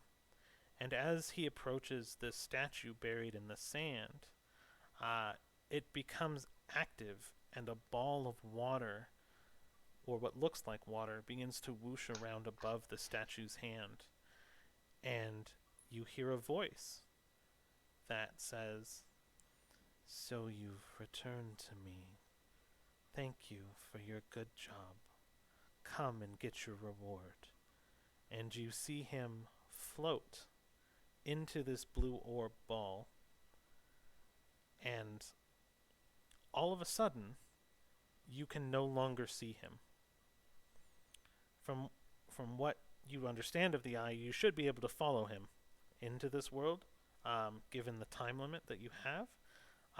But your view is left staring at this statue fallen in the desert, and then as the time elapses, you're flying over to the flaming dock right now.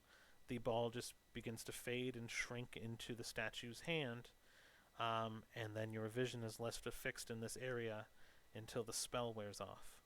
And again, half your current life pool was given as a donation. So you don't know exactly where he went. You just know he went into this ball, and it cut off your view. Alrighty. So, was I able to recognize any of like the local flora and fauna to give me any like grasp on where this might be geographically? So you kind of understand the idea behind the area. So if we pull up kind of the world map, that's actually a pretty good thing. So let me go ahead and grab the world map here really quick. You have a general understanding of where this probably was. Like I said, you understand this is a lot like Egypt, if you will. Once you get away from like the river and stuff getting through, it goes into the desert. And you know he couldn't have gone too far. So I'm just trying to get the map here.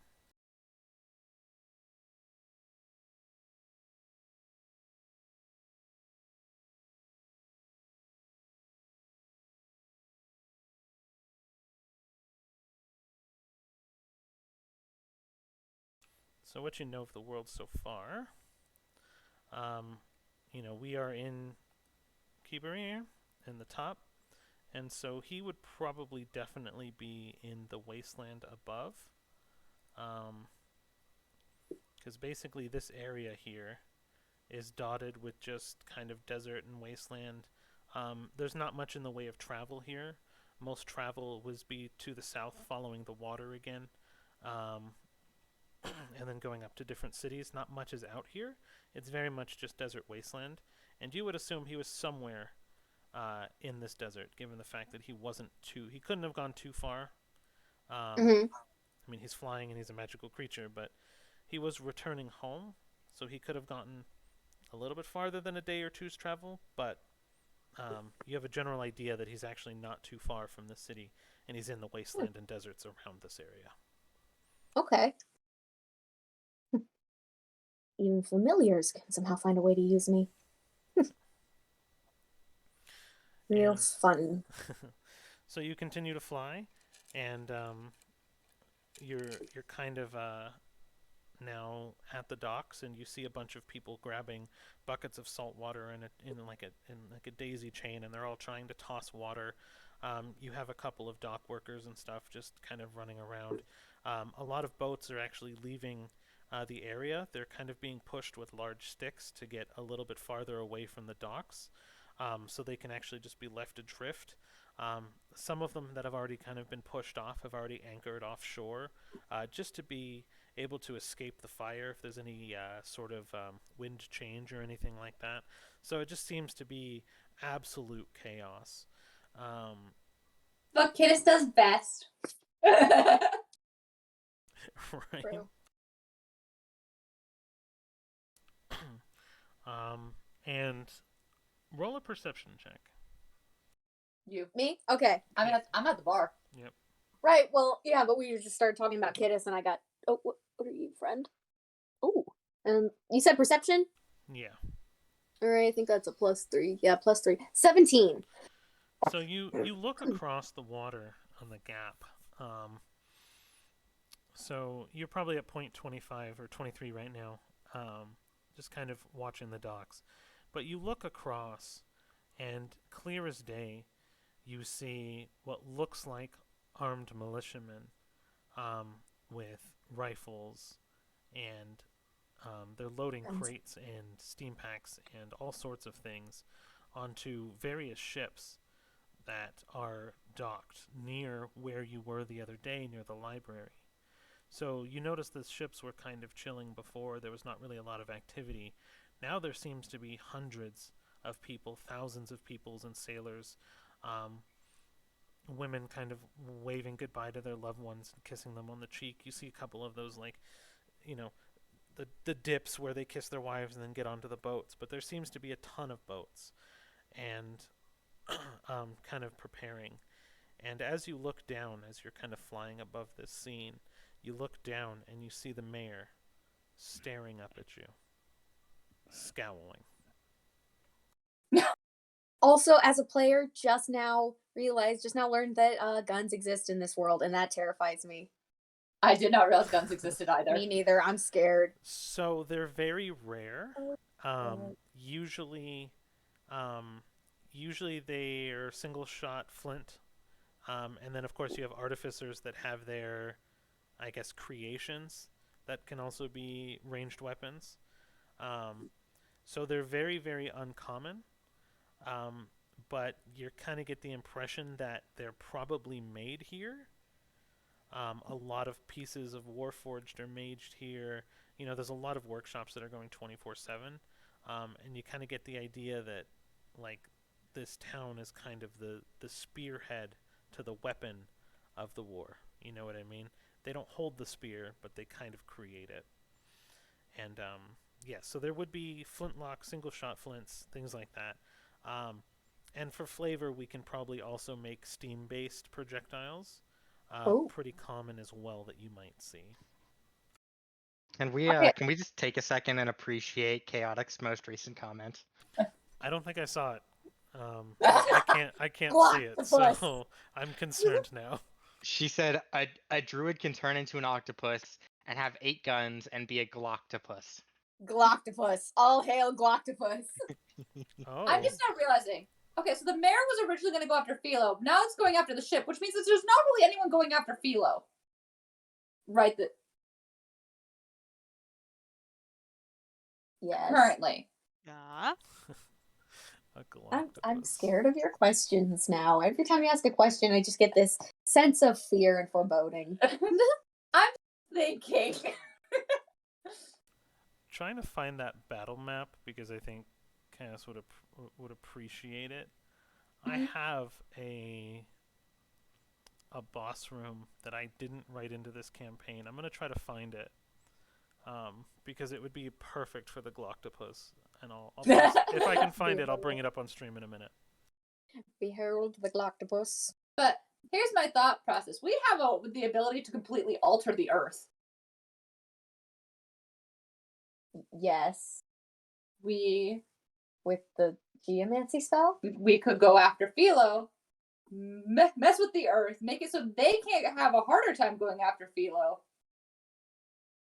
True. I don't have any spell slots open, so I have to do that. Well, we'd have to get out of assuming the rest. Yeah. I mean, I have a spell slot out open, but we need to level up for it. Oh, yeah, we get to level up. We get to level up! Shotguns to the Gloctopus, and you have one cephalopod army. Oh my gosh, Mike! I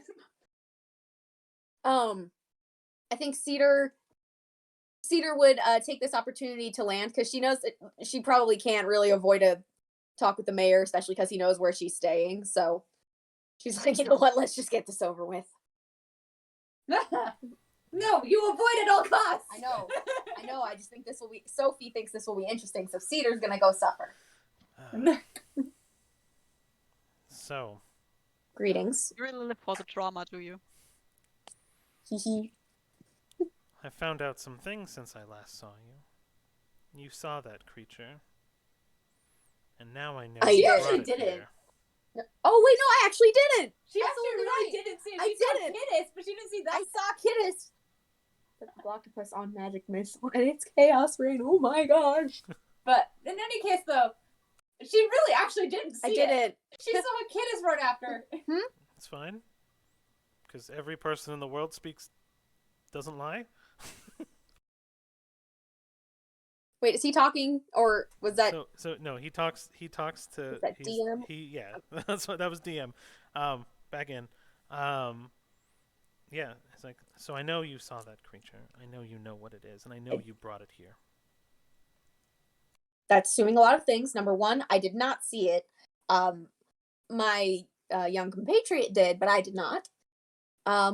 Secondly, I do know it to a degree, but I do not know much about it. And third,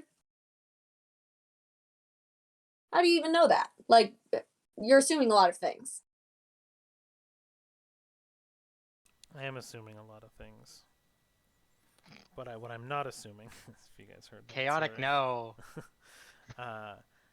is that my town was a happy place, having a festival, and although you did defeat that monster, your traveling companions admitted to traveling with the familiar. So I can She assume said whatever that. I want. She was probably drunk. Most definitely. Oh, Cedar's just trying to bullcrap her way through this. I don't care if she was drunk, sober, high, on life, or otherwise. Now I have a damaged dock, a ruined festival, and dozens of dead on my hands, during a celebration that was supposed to bring peace and joy to the turning of the seasons. So what is your plan? Because frankly, I don't want you or your companions here for much longer. Well, while I'm not exactly sure of a plan, I don't think you'll have to worry about that. Us being here for much longer, that is. So tell me how to track it down. Bold of you to assume I know. Well, I'm making a lot of assumptions because I don't exactly have a lot of answers. Would Dimron be running by at this point? So this is at the docks. You're headed Oh, to the okay. office. Damn Yeah. it. So you're kind Yeah. of going up to your office, or the tax office. Yeah, essentially. okay. Continue. Sorry. So do you know where it is? No. Roll a deception. Sadly, he's not very communicative of a creature. Okay. Roll a quick deception for me. I am. He's 17.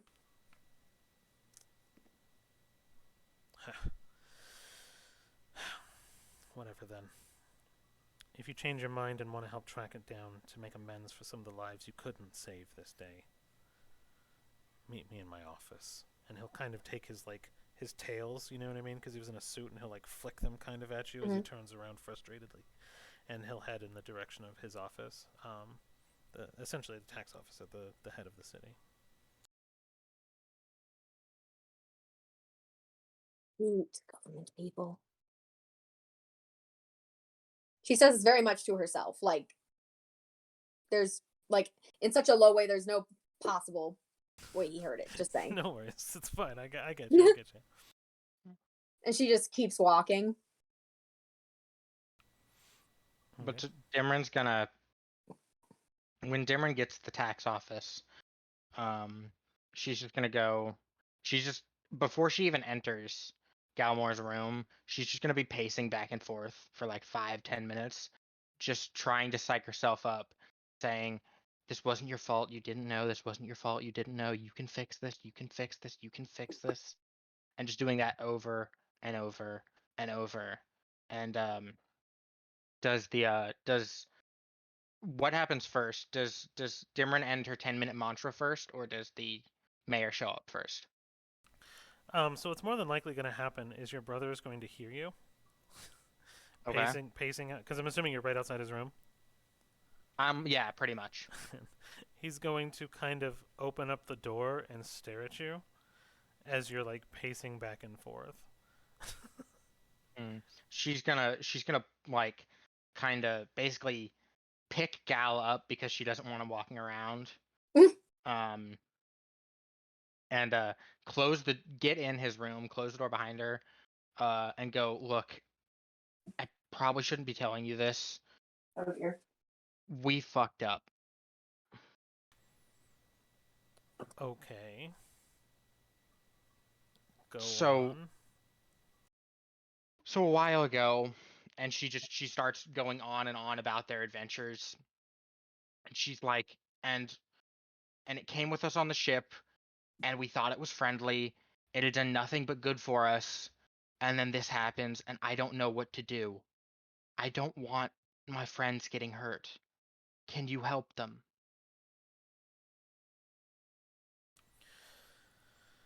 Well, I have some swing in this town, and honestly, I think two things are going to happen. I think the mayor is a little up in arms, and he's going to try to find answers in the only way he knows how.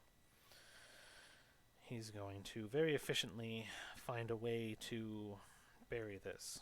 So, I've already heard whispers and had to kind of open the coffers, if you will, for the Navy to go after the boat that brought it here, but it's not It directly wasn't your them. fault. It was them. They taxied it here, just like you did. But you have the opportunity to denounce it, if you will, and I can speak on it on your behalf, because I know you wish to stay. But I would probably hide here for a while, if you will, in so many words, because I'm sure the mayor knows the creature went into the desert, and I'm sure there'll be postings for jobs later to follow it into the desert to try to catch it. But every aspect of it being here is at fault.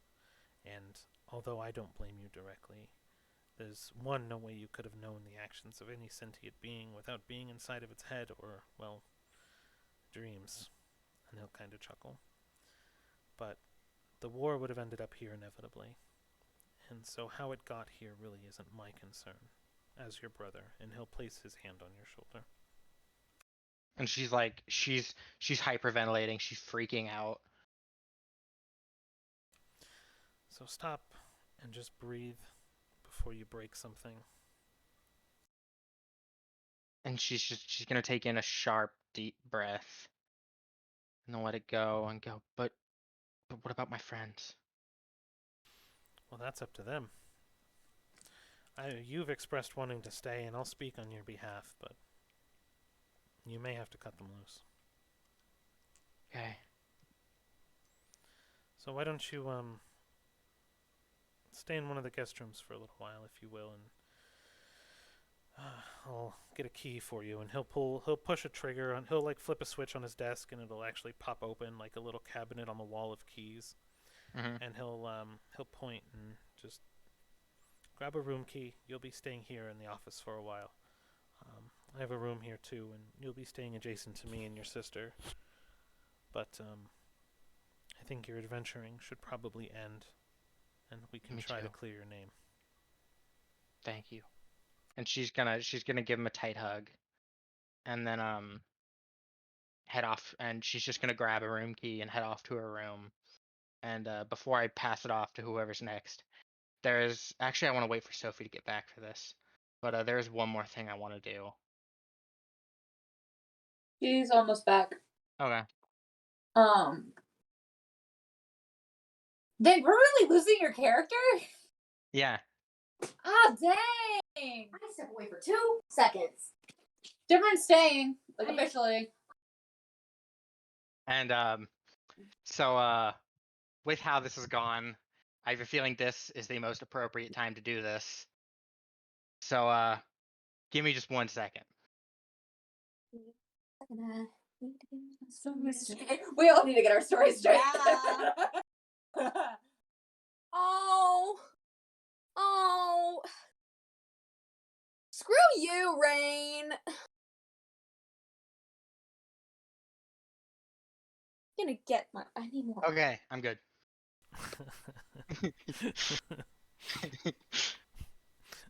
I had to do that for the emotional effect.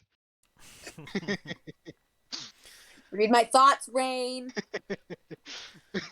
So as the city navy is coming alive, you will hear the shouting in the streets of announcements, and almost magically again you'll hear the mayor's voice. We're putting together adventuring parties. Anyone who wants to make their coin in gold will travel into the desert and find this creature before it gets too far. And there'll be postings put up on walls and street corners and cork boards in city centers everywhere, so the whole city knows. And you'll see a hand from underneath a cloak pull a tab down and look at the job offer, smile to herself, and fold it into her pocket as she begins preparing to go into the desert. So Kittis hears this and she's like trying to figure out what she wants to do. But she heads up to her room real quick to kind of like figure out what she's keeping because she can't take the giant stuffed animal with her. The thing is as big as she is. She can't carry that.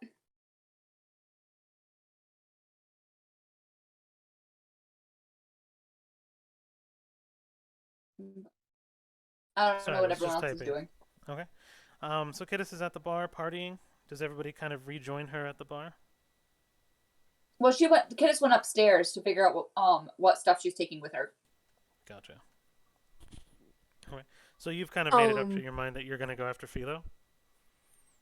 Yeah, but doesn't mean she's going with the party. Like the hunting party that the town's going. Okay.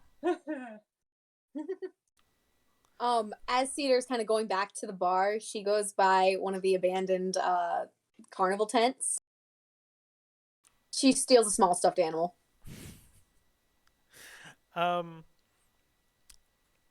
Give me just a general stealth check, because yes, there's different directions going on.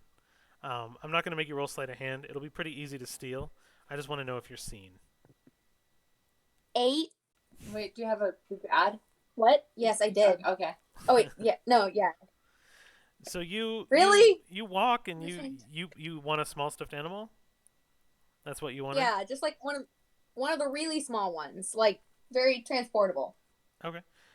So you kind of fly down, you pick it up, and you fly away with it uncontested. But not necessarily unseen. This should be fun. Realistically, DM here, you could probably literally steal the money from someone's pocket at this point and no one would really care. Because as far as regular citizens know, you were part of the group that just saved them. Okay. So, like, if you picked up a stuffed animal, they would probably go, why didn't she just steal more? Like, you know what I mean? But you were seen. So that may come back one day. Anyways, fun. So works for me. As you make your way back, you're making your way back to the bar, right? Yeah. Okay. Kittis is already there. She went upstairs, kind of started to pack. You make your way back, and you're stopped. There's a woman standing in the door, letting most people pass. But when you try to pass, she holds her hand out in front of you. It kind of folds back from the cloak, and she puts it in front of you. She doesn't touch you, but she kind of motions for you to stop walking. And she'll pull the hood off of her cloak, and you recognize her as the woman who just went to war with you, fighting the Wicker Man. Oh. Standing in front of you, you see this woman.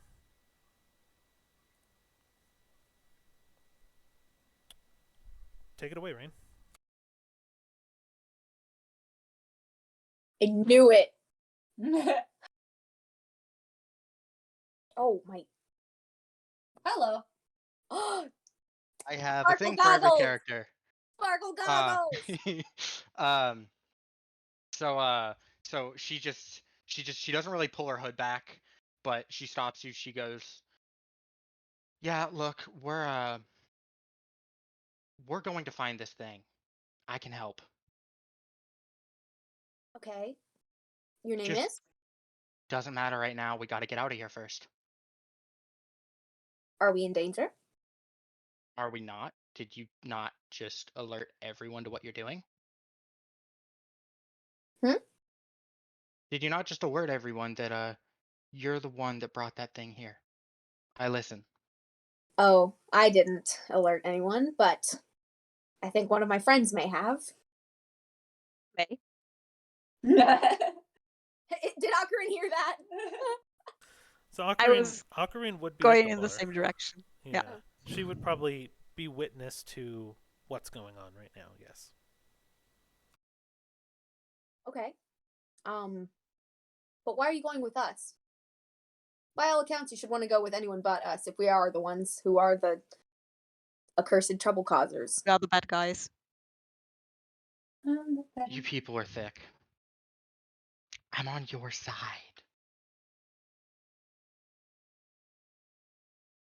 Jeez, this girl Roll doesn't know what side they're on. roll a perception check now. And what side is that? Pray tell. Roll a perception. Okay. 13? So this person is definitely wounded from the fight. The scab is not red with blood, but purple. A fae. A fae. Hold up. And She just. Sorry, go ahead. No, I was gonna say you kind of put it together a little bit, but yeah, go ahead, Rain. She sees you looking down at her arm and she tucks it away in her cloak. She goes, "Do you get it now? Let's move." All right. Okay, fine. You have my ear. Let's go. Are you guys just leaving the kid? What about the No. child, though? I have an idea. Okay. Cedar's still outside the bar, so she flies up to where she knows Gale's room is. Wakey, wakey! It's time to finish your morning prayer, buddy. And Gale will kind of come out, and he'll kind of open the window. Kind of sees you Become more flying there, criminals. and he'll float down slowly, fluttering his wings. Oh, look at that. And he'll now also be witness to a stranger standing in doorframe that he recognizes from the fight. It's like, so I guess we're going then. Unfortunately, yes. We have to go find our little friend. I'll go get the kid. And I fly to All of another that. window. Fly to another window. Get it!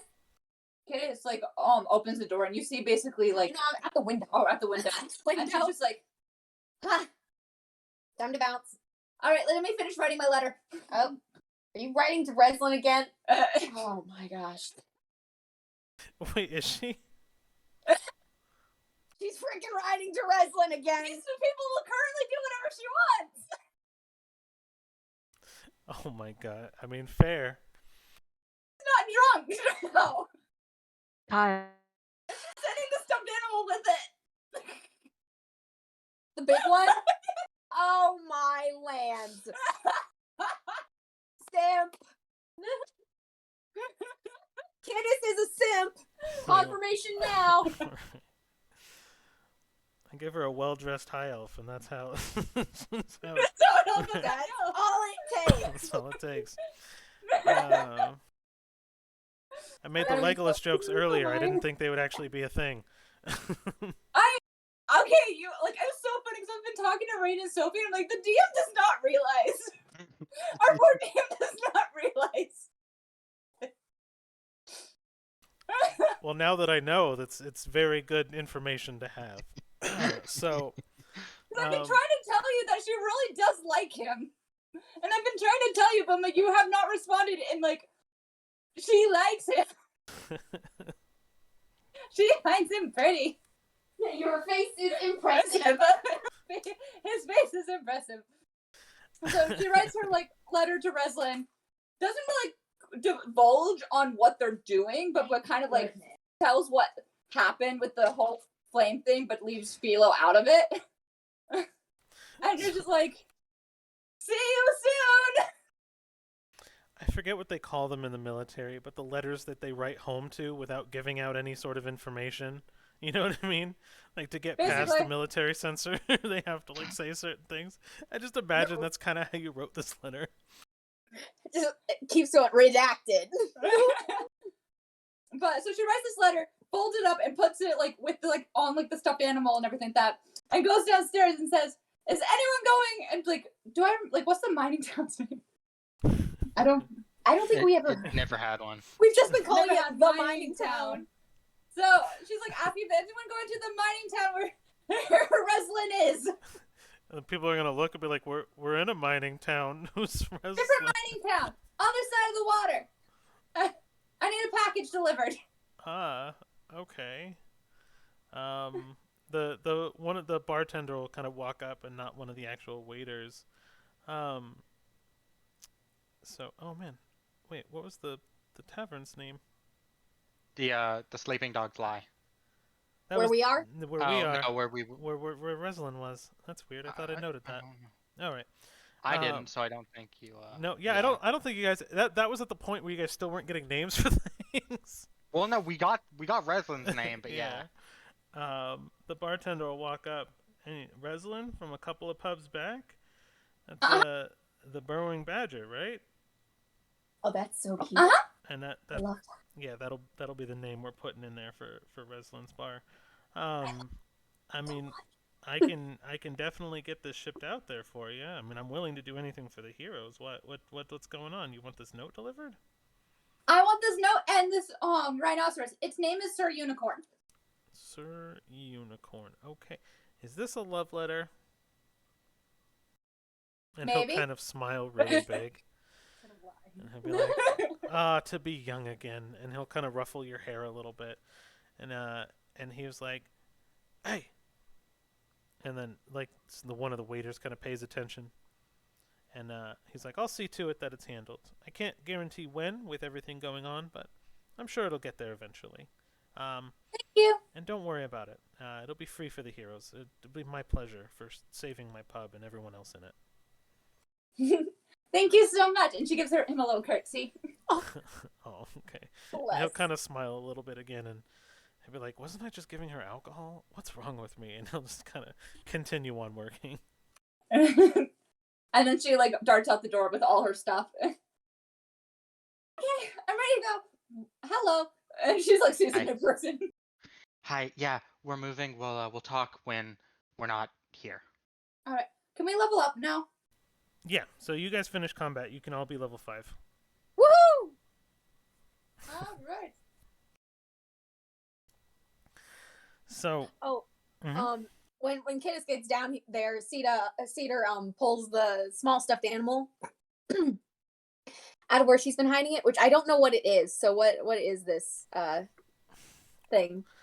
Well, I don't know if they're still here, but in honor of I think it was Chaotic that said it.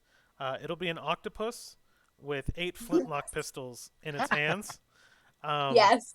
And there'll actually be a small mechanism in them where you can actually cock back the flintlock and pull the trigger independently. Nothing pops out or sparks, but you can actually make little shooting actions with each of the pistols in the little octopus's hands. I love that. Oh my gosh. Picked something up for you along the way, kid. Take it. Figured it's more transportable than gigantic rhino. Yeah. Sir Unicorn back to Reslin. Oh, that's sweet of you. Mm-hmm. I hope he likes it. I hope he does too. And yeah. All right, if we're going, we're going. I put Gloctopus in the items chat for you guys. Yes. Perfect. I also need the information about the dream gem thing. Yes. I'll write up a formal card for it. Okay. But as a reminder right now, the general thing is if you place it on their head while they're sleeping, you can see and interact with people's dreams.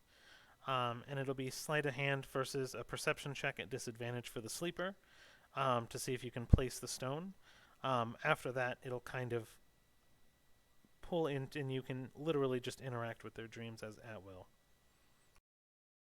Okie dokies. Yay, Fey items. It's like, Fey items are great because it's basically just like homebrew whatever you'd want in life. And I'm like, yes. Checkbox. How does it work to for the health point increase when you go up to the level? What hit dice do I roll? You don't roll any. We're doing average. Oh, so what do I add? If you did so, 4 plus con. Oh, so 6. Nice. Thank you. I do have a question. How do I spell the name of the sailor that of Bessie that died?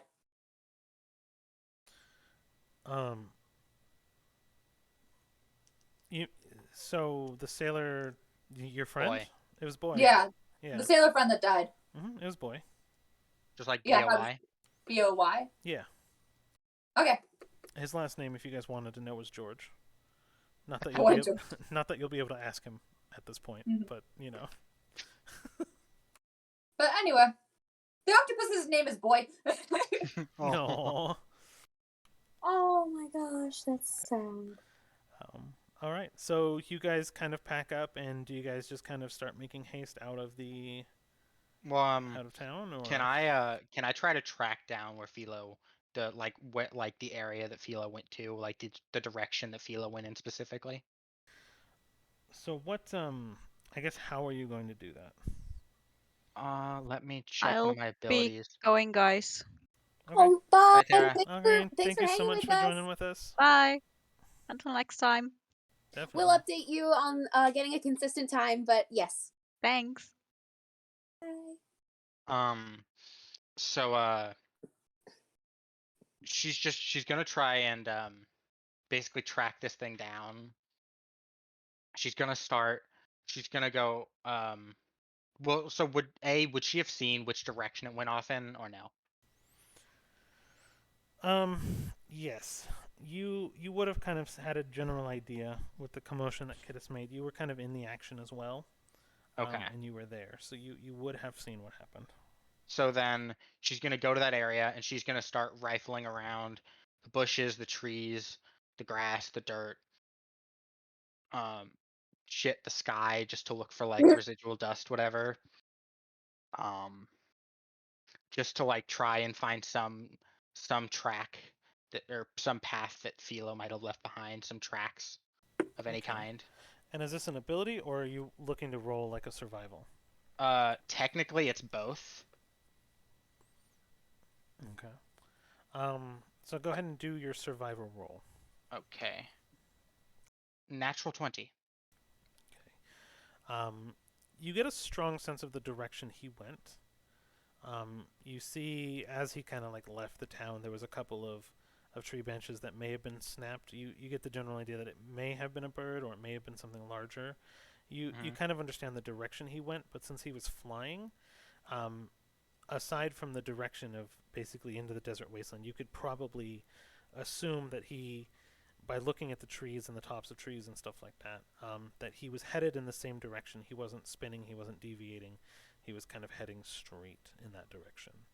So you would, from a tracking perspective, you would know which way you wanted to go when you left town. Okay. So she will lead them all in that direction, and just she'll be very guarded, but still moving very quickly. Okay, So- are we going like the easiest path, like out of like? Okay. That's what I'm kind of wondering. Are you guys walking out the front door essentially? Yeah, no, she would to get out of town. Yes, they're just gonna take the easiest path. Just because they're still currently not seen as the people that started all of this. But once we hit the edge of town, she'll have them start sticking to the tree line and staying covered, but still trying to move briskly. Okay. Are you all going to follow the same path? Yes, but here's the thing. I'm wondering, is there multiple ways to get up into the desert, or is there like only kind of like one real good way? So once you get out of the town, like once you get off of the river, because again, think of it kind of like the Nile. You have fresh water and plowable land when you're next to the river, but the moment you get away from the river, that kind of runs out of the city into land, it will. So I guess geographically, there is kind of like a river that kind of leads out into the desert, but once you get past that immediate area around water, it's all just kind of wasteland. Because like I'm wondering if there's a way to basically use the geomancy spell to make it so it's way more difficult for anyone to follow us.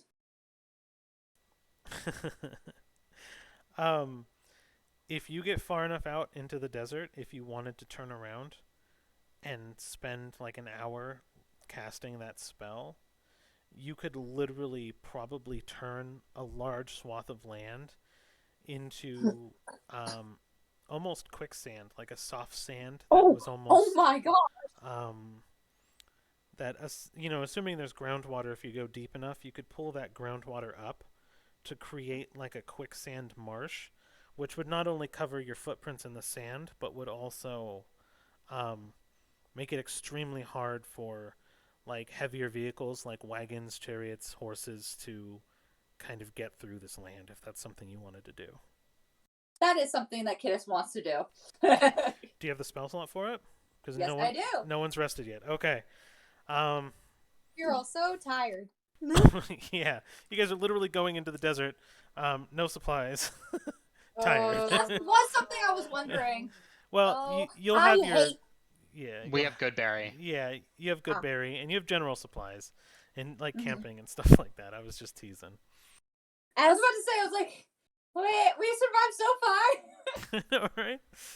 As, not just as a player, but as a person, I hate the idea of deserts because I've read too many books and seen too many things where they just all waste away, and it scares me to the core of my being.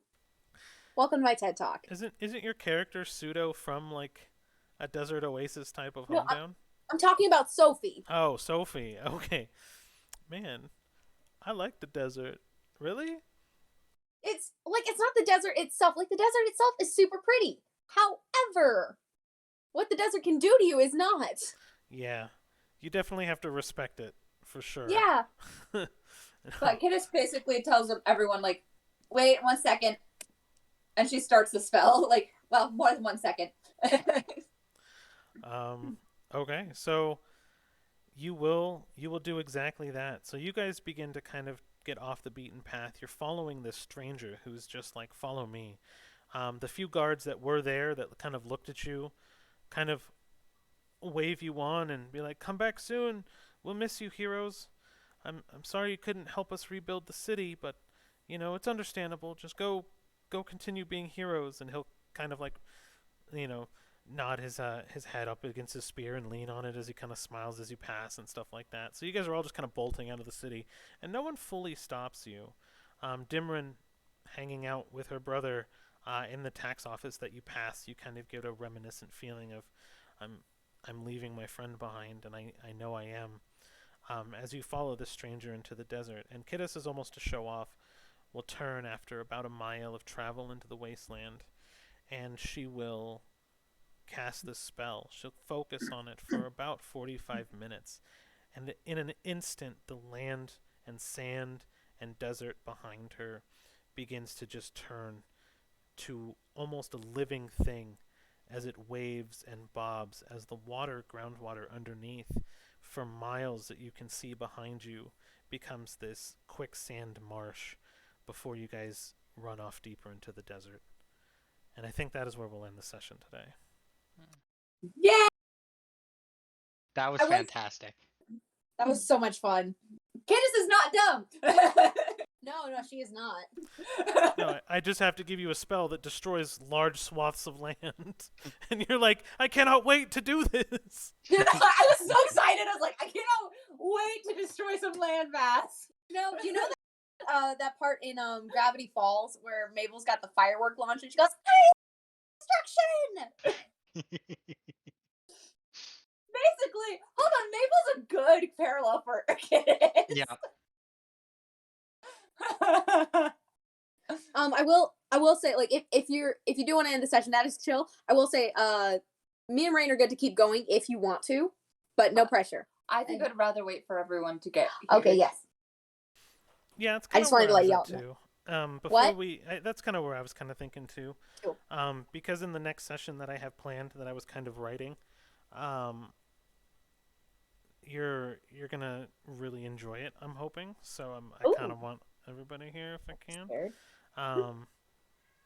Because I'm hoping it'll really kind of start giving you some of the answers that you're looking for before we fully start your individual character modules. I'm so excited. So really excited. Just as a GM. Oh, I'll go ahead and stop the stream. Actually, yeah, so we can kind of talk shop Chaotic after. has a question. What's up, When's the Chaotic? next? I think we're hoping for Sunday. Yeah, we are hoping for Sunday, I think. I think that's what we're hoping for. Yeah, that's what we're gonna aim for. If not this Sunday, then probably next. For sure. All right. Woo-hoo. Okay. Have so a lovely night, everybody. Man, Thanks Chaotic for watching. hung Thank out you. this whole time. I Much know, right? appreciated. You rock. And Yes, thank you. Thank you for everyone who joined and stayed.